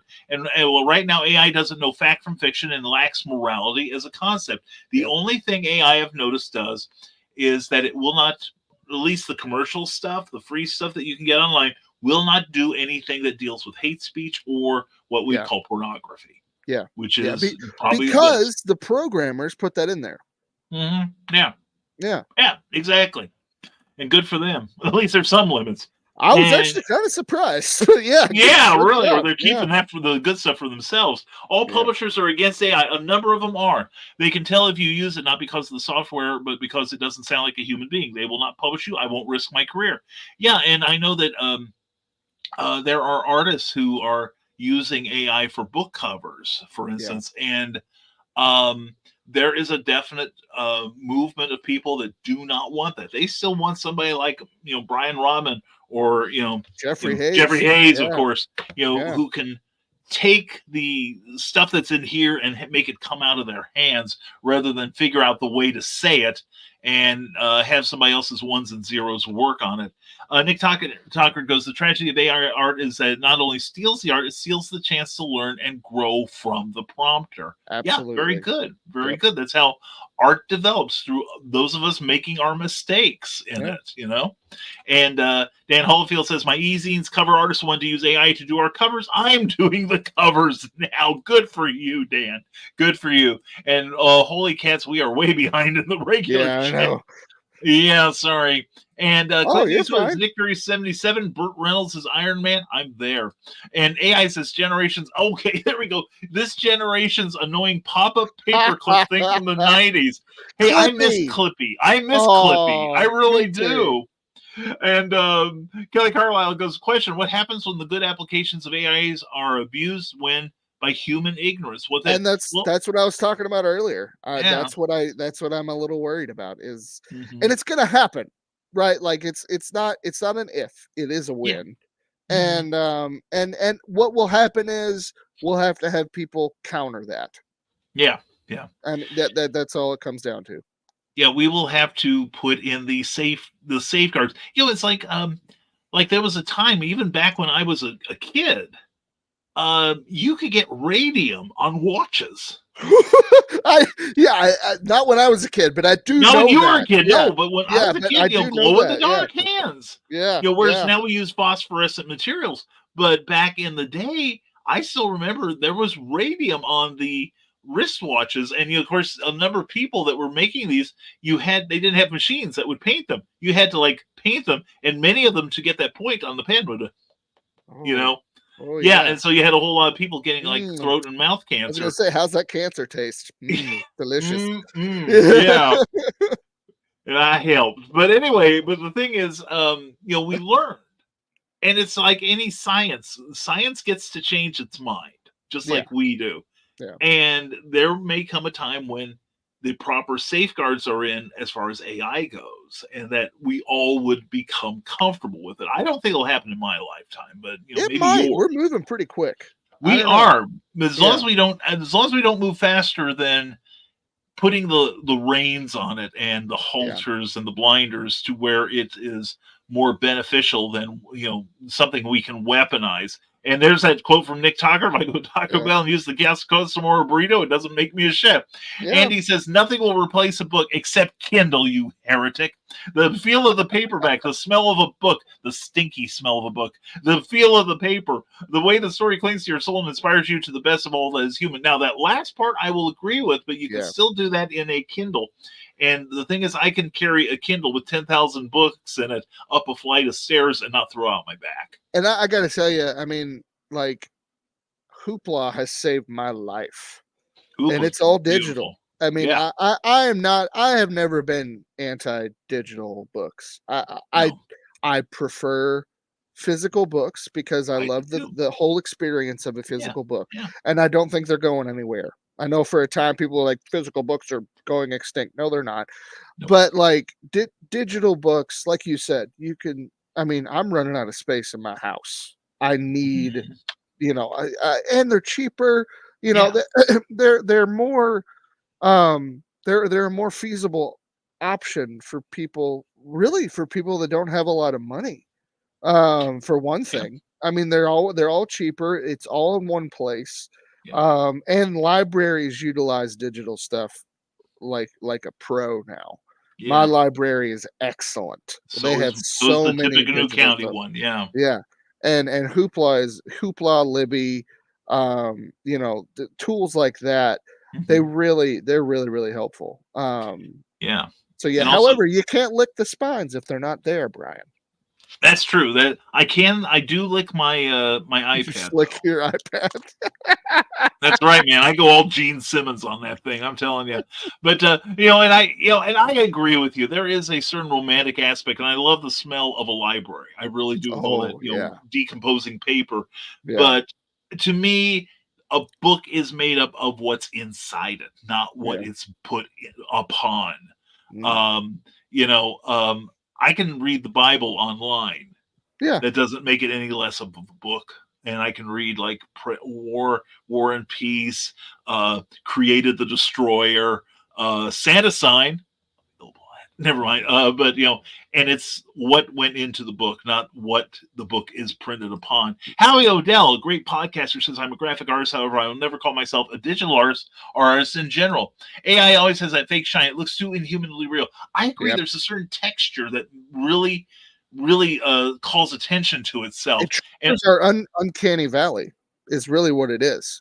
yeah, Yeah, yeah, exactly. And I haven't seen anything posted about it yet, says Willow. Okay. And if an artist designs something specific for AI and is compensated for their art from an AI company, and only those artists whose work are AI, for sure. Yeah, that's just what I was saying, Don. I'm yeah, exactly right. Exactly right. And I use PSP 7 and 7, but I still trim, cut, blink where others use a generator. And good work, Brian. Thank you. I'm glad you like it, Howie. And you can always tell if a human being something pretty much the way it is right now. But remember, this is the worst that this stuff is ever going to be. Nick Tucker says that, yeah, really. There's a very popular individual who gives advice on making money on KDP who hounds folks to use the AI to increase output. It is scary. I agree. And yeah, the thing is, if you want to produce crap, that's fine because that's what yeah, it is. It's soulless crap, and people can tell. yeah.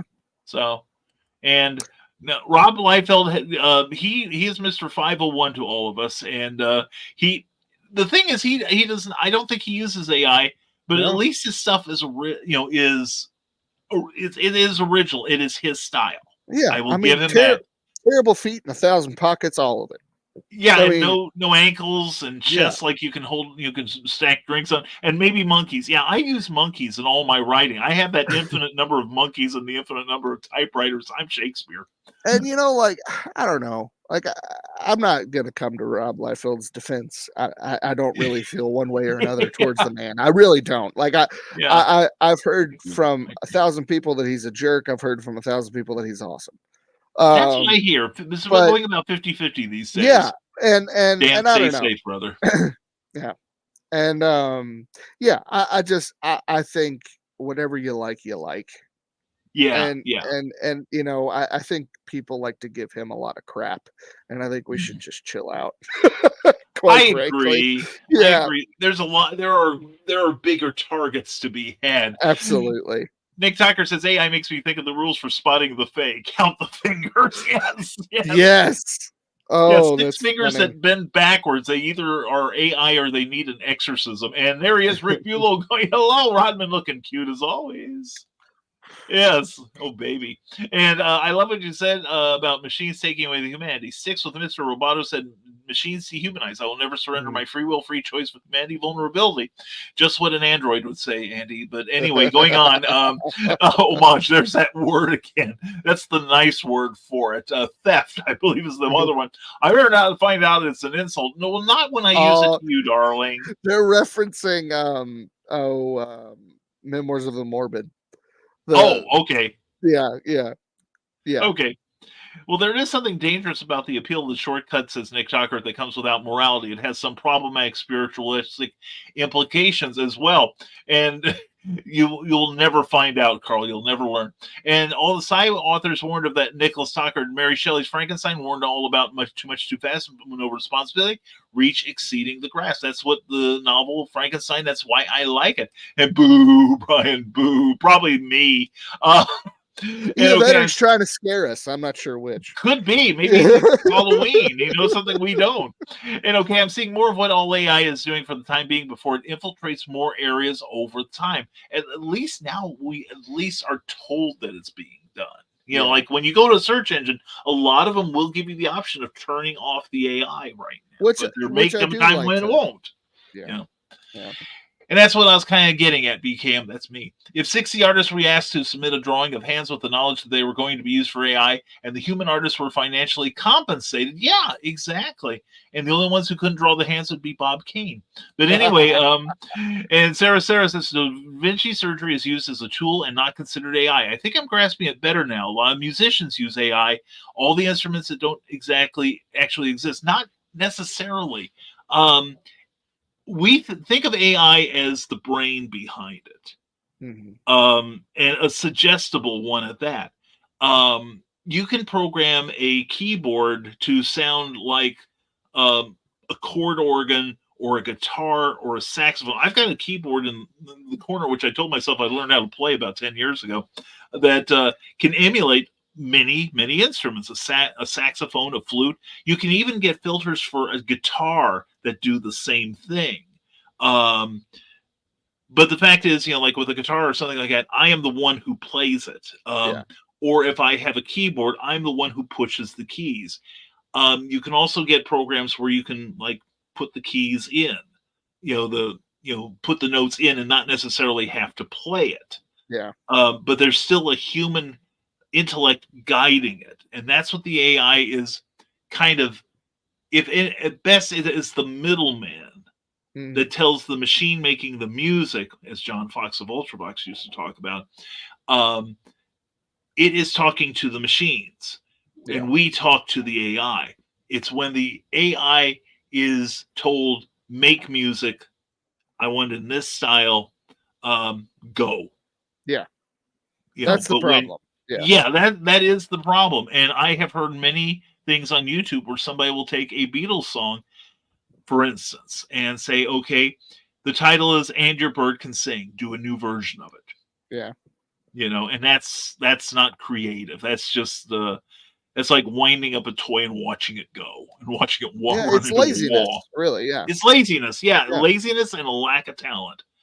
Skylar Productions, who we love, says the artist that worked on Cool World and X-Men Evolution would take suggestions from people over social media for him to create artwork in the style of other artists. Part of me was bugged by this. I could see that, but some people don't I think don't about know. I the mean, implications of it. I do think because I mean I've seen artists do that before. I think if Yeah. it's just for like a gimmicky social media thing, I think that's Mhm. fine. I mean, as long as you're not like creating entire books like that and Yeah. get, gaining financially off of other people's stuff. Because at the end of the day, you're still the one drawing it. You know what Yeah. I mean? Like if you're actually drawing it, that's a little different than if you're Mhm. like, tell me, ooh, tell me what artist you want and I'll type it in this prompt. Yeah. That's different. Yeah. Exactly. Now, Nick Tucker says there are AI tools that are directed towards folks with ADHD and autism that take a task and breaks it down into sequential steps to get them done. It could help people My without losing a wife has project. one of those. Really? Yes, That's she has an app that helps her that's with that kind of genius. stuff. Yeah. That's genius. I like. Now that's a good application of it. And Rick says as long as they don't use it like they did with Secret Invasion, that was just Oh, ugh, oh, it was so bad. It was so really. obvious too. Oh man, Oh, yeah. that's a Are you familiar with that, yeah. Brian? I'm familiar with it. Yes, I Okay, am. Yeah. yeah. The whole opening was AI. It was Oh terrible. man. Ugh. Yeah. So people are justifying using AI, says Sarah, for simplicity by admitting some of it was just the use of AI, making me think and ponder, which isn't a bad thing to do, just looking at the line in between, which we need more people doing, Yeah. looking at where the lines should be drawn. Don Dilla says, Paul McCartney recording, they didn't steal from anyone to do it. No, exactly. Right. They Yeah. didn't steal. What it was a way to isolate a sound. They Yeah. didn't use it to say, it's not like they said, okay, emulate John playing guitar, which he Yeah. never did for that because he played it on piano, or George Harrison couldn't be with him. So they used a piece of music from the original time when they tried to work with it back in the 90s. Um, that's when they did the thing for Real Love and Free as a Bird. Mm. Because they had taken like John Lennon, they'd gotten from Yoko Ono, John Lennon's widow, the original cassettes that John was recording as demo tapes. Then he would take them to the studio and then, sweeten them up with, live music and stuff. But these were all they had of John. They managed to take two of them and they could make something out of it with the tools they had back in the 90s. Right. Yes, I'm a Beatles fan. And You don't yeah, say. yeah, I'm the one. I'm the one, right?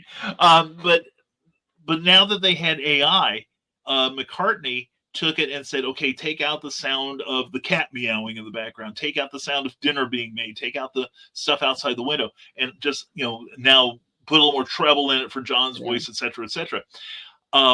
But the thing is, they tried to work with the song for like half a day in the 90s, and time was growing short, and they said, we got two good songs, let's just leave it at that. There's too much work to be done and we can't get everything out that we need to get out. And I think George was the main one. Now, he had recorded a guitar solo for that. They used that guitar solo from the 90s. That's cool.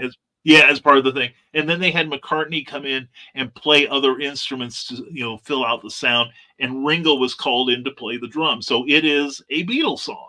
Yeah. All four rather, worked on it. So Yeah. So Sarah says, When okay, did that come out, Brian? which one? The one that was the AI that they utilized AI Like for. last year, I believe it was. I'm gonna have to check that out. I didn't realize Yeah. they did that. That's cool. Yeah, it is very good. It's a really sweet song. It's really nice. Yeah. And there's a lovely video that goes with it because it shows Ringo and Paul playing now alongside images of past images of themselves and past images of John and George. That's so you really see cool. Yeah, so you see, Paul and Ringo singing on this one in the studio, and they're standing by a Sgt. Pepper era John and a Hard Day's Night George. It is cool. sweet. It makes me tear up when I watch it. So anyway, so anyone who admits to use something, say, where does that line get crossed with being okay or not? I think part of it's going to be when it becomes more acceptable by the general public, and when I think it becomes a little more human. Well, I think what I think for our conversation's purposes, I think where the line gets crossed is when the AI is doing the part of the human. when When it's it's got its hands literally on the steering wheel. right, yeah, when it's no longer just a tool, when it is driving the car of the Mhm. project, that's when the line is crossed, in my Yeah. opinion. Yeah. When most of the project, whatever it is Mhm. AI driven instead of human driven, then yeah, it's a problem. I would agree. I would agree. Now, Rick has a thing here. Sarah, the line is when thievery and overtaking of jobs gets Yes. involved. Again, that's Yes. two more valid things. Now, here's something. I'm a big fan of Legal Eagle on the YouTube. He's Yeah. a Yeah. lawyer, and he was saying that there are about a dozen different major authors like Stephen King, etc., who are suing the makers of Yes. the AIs, and Yes. because they were not paid for their work to be used in this. And Mhm. if they win that lawsuit, It'll get shut not down. yes, Yeah. completely. I mean, it Yeah. won't be just that the programmers will just extract their data from the mix. They will have to get rid of all of it and Which start that's all over. which Yes. that's the whole program. So, Yeah, like, you have nothing left at that point. exactly. So, yeah, Yeah, and maybe you can I'm build a better for it. model at that point. Yeah. One that doesn't steal from people. Exactly, exactly. And Dan Holofield says, who's still with us, stay safe, Dan. The instruments I use are usually digital synths in loops. It's more Yeah. like sampling than AI. I'm working with pre-existing patterns, not letting the machine create for me. And I'm reminded of the old Mellotrons, which the Moody Blues used them Mm. back in the 60s and 70s. They had quite, like it sounded like orchestral background. And I saw a thing with Paul McCartney a couple of years ago where he had a Mellotron. And what it is like the 88 keys each have a tape inside with that pitch, but played by a different instrument or set of instruments. Mm. And so, you play the keyboard and it just flips from one tape to the other. Oh, interesting. Yeah, yeah. And the early synthesizers, like the Moogs and everything, they were just basically noise generators. Yeah. And it wasn't until the 70s, the late 70s, when you started hearing a lot of them start to actually make melodies, like real melodies, like Queen. Their first like half dozen albums had a thing in there, no synthesizers. Hmm. But it wasn't until they did the game that they finally said, okay, now we're using synthesizers. Play Interesting. the Game is an example of that. Yeah. Huh. So, I'm a frustrated musician, is what it is. I don't have the Apparently, I didn't discipline. realize. I didn't realize I you don't had have the so much discipline music to knowledge. learn any instruments Yeah. anymore, but I can study the hell out of it. And I really hope checks and balances are put into place too. I think we all do. Yeah. And if the AI is being used to filter out static, predict weather, but artistic endeavors are not involved, says Nick Tucker. Yeah. That is a very good statement there. And for me, Sarah says, Don Dulis, if they were passing off what they do, it's theirs when it was produced by stolen items. There we go. There's another Yes. red flag right there. Carl Wisman says, I wonder if the studios will enjoy it when the day comes when I can say, create a Marvel movie just for me to watch and I don't have to pay Marvel, etc. Oh, that's when all those people like have like explosive percussive diarrhea is what will happen. Uh-huh. And Woke Breaker is here. We are glad to have you here, Woke. Welcome to the conversation. Everyone's saying hello. We are doing fine. We're talking about AIs and deepfake, nudity, scam impersonation are the short-term problems. Yeah, and revenge porn. I'm hearing a little bit of revenge porn, which already has laws on the books in probably every state by now against revenge porn. That's very because that there's a lot that goes into that. So yeah, really, yeah, probably will. I don't doubt, and we'll wait for you, Don. Just hurry back. And right, where does it go too far now that it's out there? Down the road. Very curious. Yeah, and it's like that song. Where do I go now that I've gone too far? So, and Nick Tucker says AI means we are basically in a post-truth era. That's well said. Before it would be hard to tell what was real, but right now it is too easy to fake everything. Exactly. Because I think now that you say that, Nick, it's Rick. Yeah. So really, I think we were there. We were already in a post-truth society philosophically, and we were now ready for it. Yeah. And now AI is ushering in a reality, like an actual tangible physical post-truth reality. Yeah. That's the dangers here. Is those ideals of what is truth is now in an AI world, what possibility does that have? And that's just scary to me. Yeah, now you have to really look to find contrary opinions because you could use AI to just set up your own little echo chamber, Yeah. telling you the lies you want to hear. So, Yeah. I mean, social yeah, media pretty much already does that to begin with, but yeah, I pretty mean, it's, much. yeah, Yeah, now we're just because going to isolate ourselves even more. that's what we need. That's what we need. And proud to say my book has no AI in it. Mine either, Matthew. Proud of you.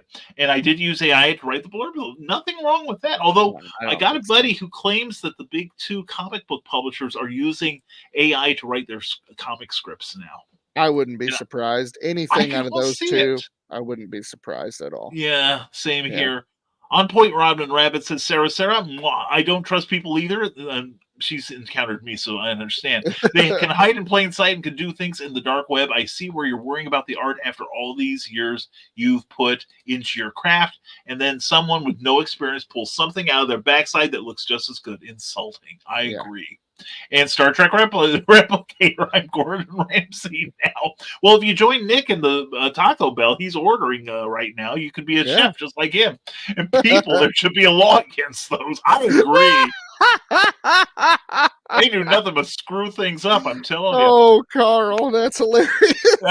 That's our Carl. We love you, Carl. And a friend uses AI to help him flash out his D&D games. I think it's all right for that.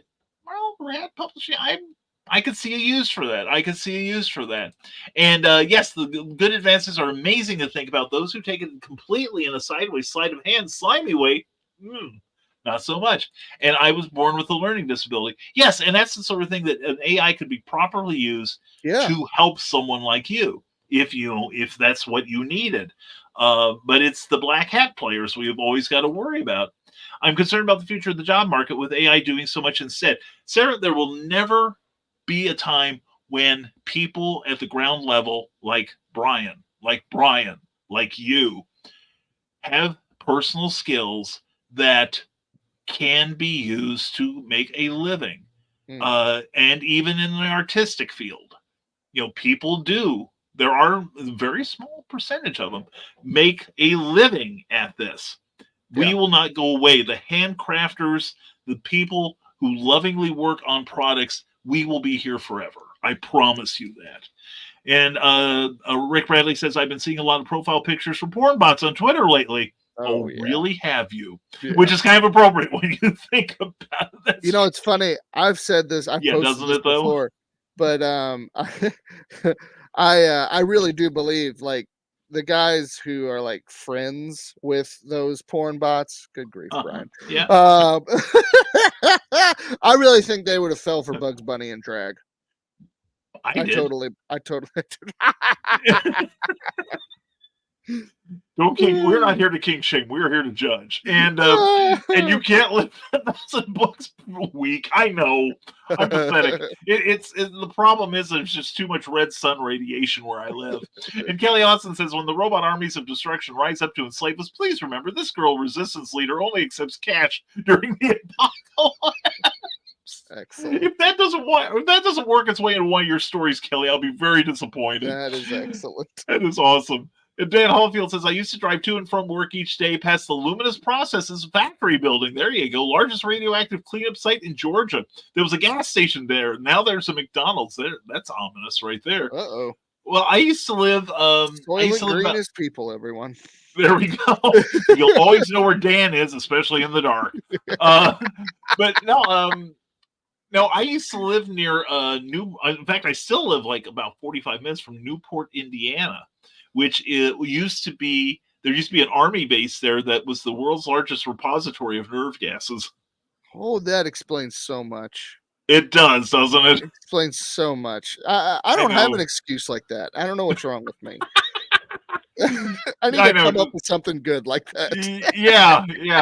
That's at least that's what I'm telling people. And Rad Publishing said he had to step away for a while. Did we talk about the AI bringing people back from the dead? They did a George Carlin stand-up called "I'm Glad I Did." The AI. Oh, that was painful. That's really bad. I couldn't even make it to 10 minutes in that. I didn't even try it because I don't want to support it. I knew if I was just curious enough to hear how it would have been. Oh, no It judgment, no shame. I just Oh, no. yeah, I I'm just personally couldn't do it. I'm reporting more than anything. Yeah. But it's like the jokes were not funny, Yeah. and this voice had it was like Rich Little back in the 70s. It's not Richard Nixon, Yeah. but it has the same mannerisms, same tonal qualities. It's it's somebody imitating him, and you can tell. Right. But this thing is totally soulless, and the Carlin family is suing, and God Good. bless them. Good for Yes. them. Oh, Good for them. seriously. And Nick Tucker says, if things go sideways, I will gladly provide odd improvised skills to you. Oh, look out now. The roadshow musical of Two Girls, One Cup. That's what I'm going for. And right on point with licking the spine, I've got to make your know what books I buy. Sorry, Brian. If I'm going to refer to it often, I'll get it. Common books getting rid of and going to rely on the library, especially considering I have a goal of moving the hell out of here. That's quite a heft. I agree. And BKM, I love how you swing from absolute lack of self-confidence to comparing satisfying. Oh, it's my dual nature, me and Harvey Dent. What can I say? Oh, and talk crap about Liefeld all you want. He's still bringing in the cash. Yeah, that's true. Yeah, he is. Yeah, he is. It's nobody's called me to do 3 books a month at DC Comics. That's for sure. Or draw covers. With Deadpool, my phone is not ringing off the hook with that sort of thing. Yeah. So, I will always respect your worst stick figure over an attempted AI project. Yeah, you've seen my stick figures, brother. I'm telling you, I'm wicked with those. And indie books from friends are an exception. Good thing I have a reading stack waiting for me since I left one of my jobs. Broke AF, so pick here. Yes. Although I will add, and hashtag always promote your friends, The Terrors is actually on Hoopla right now.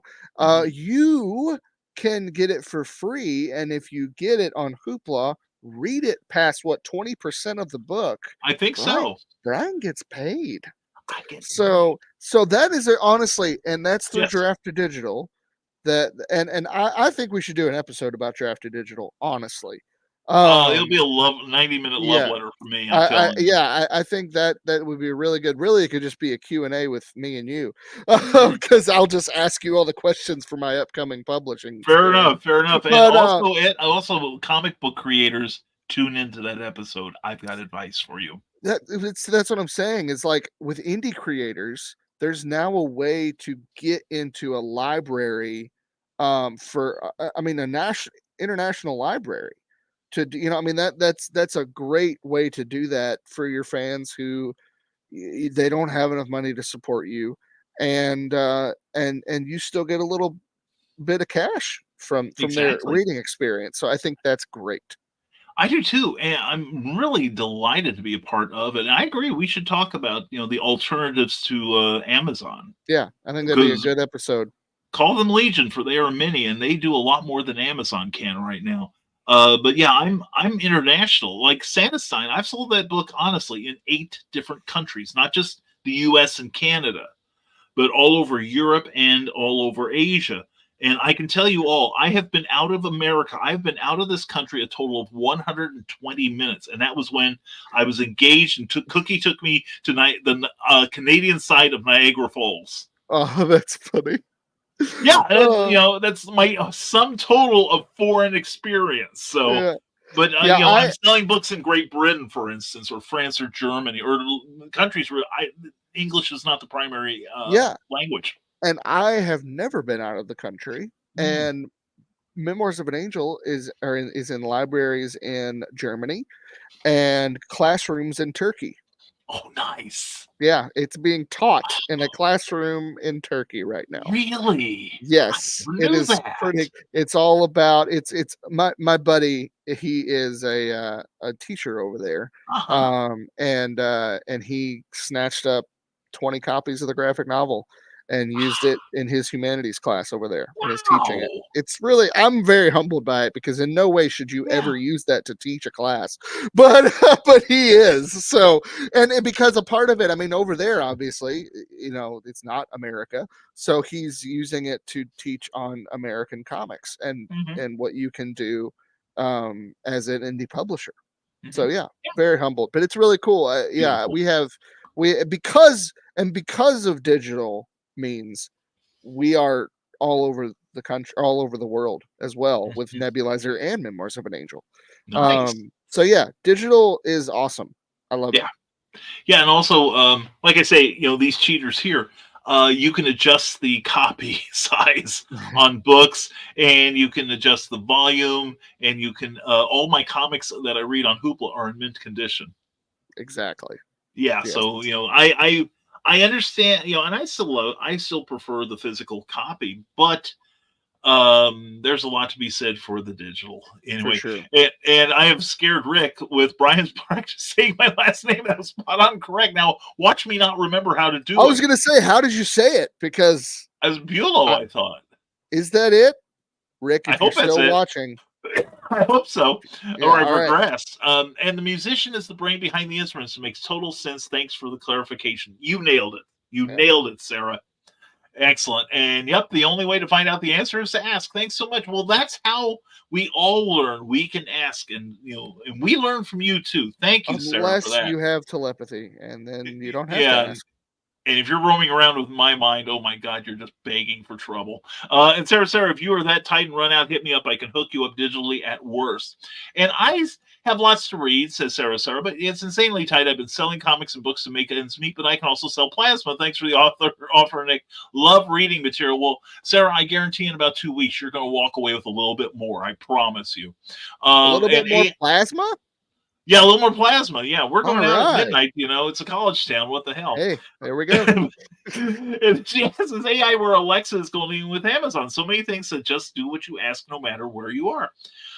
To a degree. Yeah. I would say to a degree. I think you're spot on there. And yes, a seriously blurred line in the making. It's already, I think, a little blurry, but not out of paranoia, but more out of how far will it go with corporations. That's exactly what I was thinking about. Job market is already super tough already. That would be like an Asimov robotics. And I'm, a little aside here. Isaac Asimov came up with 3 laws of robotics, and a lot of current AIs are being programmed with them. So that they, basically the idea is to obey humans, protect humans, even at the cost of your own existence. So anyway, that type of thing. Maybe. Great discussion. I've been curious about all the AI talk lately. And the Independent Creator Directory is here. Good to see you, Joe. How are you tonight? Getting here a little bit late? Well, we're still here a little bit late. So this is working. Synthesizers remind me of Revenge of the Nerds. Okay, that's cool. And where is there extra BDSM with revenge porn? What the deuce? In some cases, yes, but it's not done with the same love that I would if we... Never mind. Nick Tucker said, here's one for you to ponder. There is a prominent alt model named Suzu who... Oh, yes, I've read about this. Who was being deepfaked, so she hired a firm to make an AI version of herself as a chatbot with images trained on her photos. Yes, I was hearing about that a couple weeks ago. Yeah. So basically, the AI is taking all the abuse, and she doesn't have to. And be careful if you have deja vu. There's a glitch in the system. There is no spoon AI food. Listen, I'm serious. I have heard this is now like the 6th or 7th reference to The Matrix today. I feel like I need to watch this movie. It's in my top 5 favorite movies, and I haven't watched it in a couple years. Yeah. So I think this is God telling me, he's pointing you in that direction. Yes. Exactly. Yeah. Yes, Nick Tucker says the difference between AI and the algorithm is a hair's breadth as it is. And none of my stories have an artificial intelligence, nor do they have any actual intelligence. I will disagree with you completely on that latter part, brother. You're too good for that, my man. And Kelly Carlisle says, if somebody doing AI artistry copies some of what you both write and have done art-wise, would you file lawsuits against them? Absolutely. Yes. I even know a lawyer that I will pick up the phone and call. Yeah. If that ever happens. Ditto. Yeah. Ditto. And I'm not one to sue people. Like I would rather not deal with the legal crap. Like it's a headache. That absolutely all day. It's long. worth it. It's totally worth it. And Yeah. we're with you on this one, Sarah. And Sarah, we're working on getting you out of there. And yeah, I listened to about 5 minutes, wanted to cry, then listened to some actual Carlin stand-up to make me feel better. I did the exact same thing. I desperately needed the real thing. And it was, even as cranky as George could be, it was like a balm to my soul to hear it again. It made me feel good. And we mentioned the big Ada. Kelly, she's having her own issues. Oh, yep. And congratulations about Turkey. Dang, that is epic. That is. Oh, thanks. Yeah. And Marvin's Night Out, which is Rick Bradley's book, has been sold in the UK. Excellent. A friend of my son's ordered it. I barely left Illinois, let alone the country. See, this is the good side of the internet. This is where the good things happen. And Rick says, so now Turkey will go bankrupt within the next few years. Probably so. Yeah, we're just waiting for the downfall. Yes, that is it. He said it right twice. All right. Now. He's slowly becoming my favorite Brian. I mean what the next comment says, Rick. Okay, and Brian, he's already your favorite Brian. Well, he's my favorite Brian. So and he's my favorite. He's my favorite Brian. He's got a long way to go, Rodman. Everyone say hello. Glad to have you here, Woke Breaker. And Asimov created the word robotics. I'm not a big fan of sci-fi, but more interested when it starts coming into reality in one form or another. And you're going to read science fiction. I recommend Asimov. He is great, especially since he used a lot of real science as the basis for his stories. I would also recommend Michael Crichton and Martin Caidin for the same reason. Hey, this is controversial, and I understand why.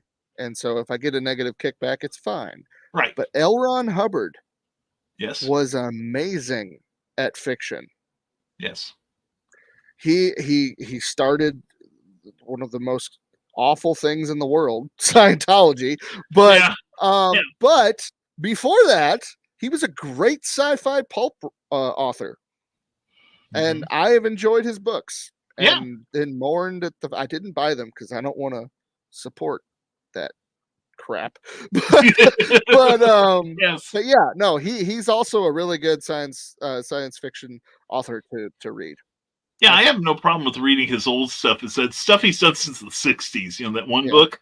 I did also try to read Dianetics, and it is bonkers. So yeah, I tried it once too, and it's like, it and Dune are the two books I have the most problems with, and yet I will go back and try Dune again. To Dune instead of reading it. Yeah, that has helped me. Yeah, and I did see the David Lynch movie. I did enjoy it. Yeah. Sleepy Star Wars is difficult to get through for sure. Yeah, agreed. Yeah. And Finbots and Austin Powers, and I would be there to support the creators. Just got to get the dough to get there. And speaking of odd science, I may ping you later, Brian Rodman. Oh, ping me all you want, sir. Oh, Brian's ready for a good gang pinging, and nothing beats the real thing. Take that how you will. Oh. How will you take it, Sarah? Anyway, Donna Carlene says, after watching iRobot again the other day, I'm going back and forth about how I feel about AI. Yeah, and boo. I know it's fine. It's totally fine. I get it. It's totally fine. I'm not about to defend that man, but I like his fiction. I tell you, I've got a book. I ought to find the title. So I think it might be on Hoopla, but it is. Oh, it's an adventure in Chinatown, like the old pulps. Yeah. And the three investigators are Lester Dent, Walter Gibson, and Ron Hubbard. Nice. It's a genius book. In all seriousness, if you know your pulp history, I know if you know your pulp history, he's a big name. He has an award, a pulp award named after him. That has nothing to do with Scientology. He really, he is an esteemed, established writer in that genre. Yes. And in that regard, I give his work props. It's like H.P. Lovecraft. I love. I don't like L. Ron Hubbard's work the way I like Lovecraft, but Lovecraft was an awful dude. He was a xenophobe, racist, crazy man. But other than that, but he was an amazing writer. Yeah, and his world his I mean, he essentially created a genre, Mhm. and Yeah. you can't take that away from the guy. No, no. So yeah, And he's inspired so many people with his writing, not necessarily with his personal foibles, but absolutely. Oh, well, yeah. unfortunately, he has inspired people with that too. We just Oh, don't yeah, like there's those people. that. Yeah. Yeah. Yeah, but Sarah said he wasn't expecting Scientology to turn into what it did. It started out as like a test, like kind of like the Dark Church of the Rising Tide. Oh, Although please others don't. just Please don't compare those two. Oh gosh. we are I a don't far think more benevolent Carl. tax dodge. Yeah, I don't think Carl's ready for that. Well, who's proposing it but the Dark Mistress of said Exactly. organization. Yeah. And Sarah's announced that I would take it happily. We'll remind you of this in about 2 weeks when you're working with me in Carbondale. Since I remember all this commercial for Hubbard's Dianetic books Oh when I was growing gosh, up. Oh, yes. yeah, too. They I never still ordered. have them, man. I get Yeah. YouTube because I did so much research for like 6 months. I did a lot of research on Scientology because I've done a lot of research on different cults and things. Right. And for upcoming books. Aha, Cosmic Wheel Universe coming your way this year. Bada bing, bada boom. But Hashtag always promote. but yes, now I get YouTube ads for Scientology all the freaking time. And I'm like, please stop. I don't want it. It's like I don't want it, but it's YouTube continues to they think that I'm very interested in Scientology. Yeah, this is where the algorithms get it wrong because I have StreamYard, right? Guess Yeah. what every other ad is on YouTube yeah. for me? Yeah. Sticker Mule with us, me and Robin Yes. both. We use Yes. them all the time. I'm like, Yeah. you have our money. Leave us alone. Yeah. We're already part of the clan, Right, We're part of the cult, Leave us alone. Yeah. And anyway, I never finished that. Anyway, I never ordered because they never explained anything about the story. We know why now. Yeah, it's very light on plot, unfortunately. Yeah. And I'm intrigued by the applications of household robots, which will require AI. It's like having a Roomba that can judge you. Oh no. Carl says, I just wish I could see what the Church of the Rising Tide would be like in 2,000 years. And we have Carl Ron Hubbard, Old Guy Netics. Old Guy Netics. That's awesome. That's great, Nick. Oh, wow. That's genius. We have the best audience, dude. I'm telling you. I know we do. And Brian R. says, Kelly Austin, if you like Hubbard, that's okay. Just stay away from the movie Battlefield Earth for the Love of Mercy. Terrible. He had nothing to do with that. I mean, no. He was long dead before that movie came out. Yeah, right? He was probably spinning in his grave like a Black & Decker drill bit. What they did to it. Yeah. And then they sang happy birthday to him on stage. Oh gosh. Yeah. Oh yeah. I think I got farther through the Carlin AI special than I did Battlefield. If you want a trip, not a great one, but if you want, there is a documentary on Max about Scientology. I don't remember it off the top of my head what it's called. Okay. Is it that Leah Remini one? No, that's a different one. Okay, that's good too. And I love her stuff. I love her show. But it kind of has similar stuff in it. Yeah. She's not in this one. But it is all about the history of L. Ron Hubbard and Scientology and all that jazz and how bonkers it can get. Yes. That would be interesting. Be interesting. And Rad Publishing says, Carl, I'm thinking it'd be something out of South Park and something like that, Rick. Yeah, pretty much. We have reached the end of the comments. We have. That's good because my asthma's winning right now. Okay, yeah, we put you through the ringer. Notice these shows are getting longer and longer, which is not my intent. Doesn't surprise me. I figured this would morph into this, and that's fine. As long as I have air, I can do this. So, and I have plenty of recovery time before Comic Book Spectrum, so we're fine. There we go. You got a couple days for that. So let's. I'm not going to say those dreaded words, but why don't we sign off? What do you say? Let's do it. Yeah, let's do it. And too much laughing. Sorry. Don't be sorry. We've had. I think we've had as much fun, and I admit my tummy hurts a little bit from all the laughing I've done here. You really. There you go, Sarah. Yeah. If AI can help me breathe, I'll sell you my body. But what have you been doing up till now? Well, that's true. I I couldn't resist. I didn't even try. I'm trying to be gentle and you good chance. Oh, we can take it, Nick. We can take it. And Kelly Carlisle says, great show tonight, guys. Have a great night, everyone. Love you, Kelly. Have a great night. Thank you for being here. And everyone have a great evening. Carl, thank you. And thank Don and thank everyone for being here. Catch you guys later. Love you too. And thanks for the laughs. Oh, what I was going to say really quick. We do have the greatest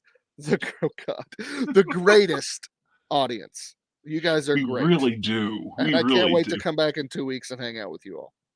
Yeah, I look forward to here. Hey, you know what? Go catch us on yes, on Rick, thank you for being this yeah, Thursday. There we go. Yeah, it's a lot more sedate. It's a lot more sedate on there. Because I'm usually not there. Great show. Thank you, Dan, for making it so. Well, I love you, brother. And Rodman, please. And good night to you, Joe. Thank you, guys and gals. We appreciate you all so much. So, Brian, why don't you sign out, and I will take it from there. All right. Well, my name is Brian Rodman. If you want to catch what I am up to, go to brianrodman.com. Subscribe to my newsletter. That's kind of what I'm pushing right now. It's free, and it's a way for you to know everything that I'm doing. And also the Patreon's great too. Patreon.com/Brian Rodman. But if you go to brianrodman.com, go down to the bottom of the homepage, subscribe to the newsletter, and then you can go to the store, shop around. Memoirs of an Angel, the comic book series. The first 8 issues is on sale, and so is the Nebulizer, and that is about a feisty AI-controlled nebulizer suit and a chronic asthmatic as they fight through a post-apocalyptic world filled with allergen mutants. It's the perfect season to get the book. So head to brianrodman.com and check it out.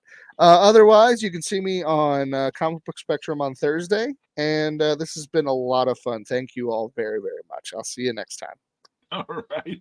And I'll take over the screen for now. I've been reading the last couple of comments that came in. And no need for Pornhub tonight. Oh, God. And Sarah goes, how on earth did you survive the hilarity of all the movies with one letter missing? OMG, I'm not asthmatic, and I was begging for air. Sarah, he took a break in between laugh emojis. There we go. We got that figured out. So anyway, again, thank you guys for making this a fun show. When Brian and I started this, we did not realize, I don't think we realized how much damn fun this would be. Absolutely not. Yeah, but it's because, it's not just because Brian's brilliant and I'm a facilitator, but it's because of all the comments that we get here.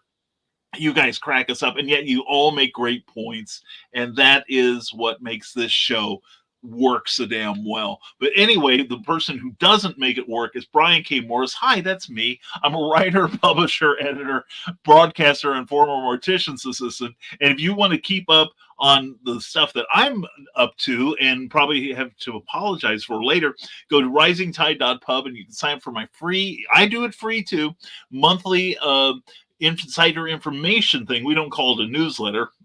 That's the newspeak. And you can also find our works on Amazon.com. If I had remembered to bring the book in, I would have shown you a copy of The Terrors, which, by the way, is selling very well. Thank you all very much. And also want to tell you that you can also keep up with us on Rising Tide. Also, not just mine, but also our Patreon pages, where you can get various things like blogs and insider information, artwork, all kinds of cool things. Brian has got some great patrons there too. But investigate us at patreon.com, patreon.com, and you either look up Brian K. Morris or Brian Rodman, all lowercase, all one word. And even $1 will get you something really cool. And we appreciate everyone being there. Also, I want to say that I will be appearing this coming Saturday at the Salem Comic and Toy Expo at 416 Oglesby at the Salem Community Center. It's going to be another great show down there. We'll be there from 10 till 4 on Saturday. And I will have The Terrors and other great books with me. I hope you'll show up and buy a lot of things. It'll make Cookie happy with me. And also, we want to thank Jeffrey Hayes for being an incredible award-winning talent who is very much in demand. And holy cats, why isn't he, right? look at all that versatile artwork. And this one won him an award, by the way. And he's up for another award this year for the cover for My Terrors. Which will be announced in about 2 weeks, actually. So at the Windy City Pulp and Paper. We hope if you can't come to Eclipse Con at the Southern Illinois University Student Center in Carbondale, Illinois, you'll go up there and have a great time and tell everyone I sent you, and everybody go, oh, really? Brian sent you? Anyway, do go up to one of them, but please come visit me. Sarah will be helping me, and you ain't seen nothing till you seen Sarah. Hubba hubba is all I gotta say. Anyway, and also thank you, show you price. Thank you, Sarah. Thank you for being here, hon. I love you. And I can't resist entering something with the word pub in it. You got to come to Lafayette, Indiana. We don't have bars. We just have pubs all over the place. But I'll take it to Nine Irish, man. But anyway, we've got all kinds of stuff here. But check us out on Amazon, on Draft to Digital, Smashwords, BarnesandNoble.com. And we've got all kinds of things for you, as does Brian. And we'll be back in about 2 weeks with another episode of Between Two Brians, because isn't that where you'd like to be? Admit it, you were thinking it. We will be signing off now. We'll thank you again for contributing to a fantastic show. Tell everyone about this. Please share, like, and subscribe, the usual things. And we will see you in 2 weeks on Between Two Brians. And as always, folks, stay smart, stay safe, wash your hands, and never apologize for being awesome. Thank you, everyone, for watching. Take care and be good.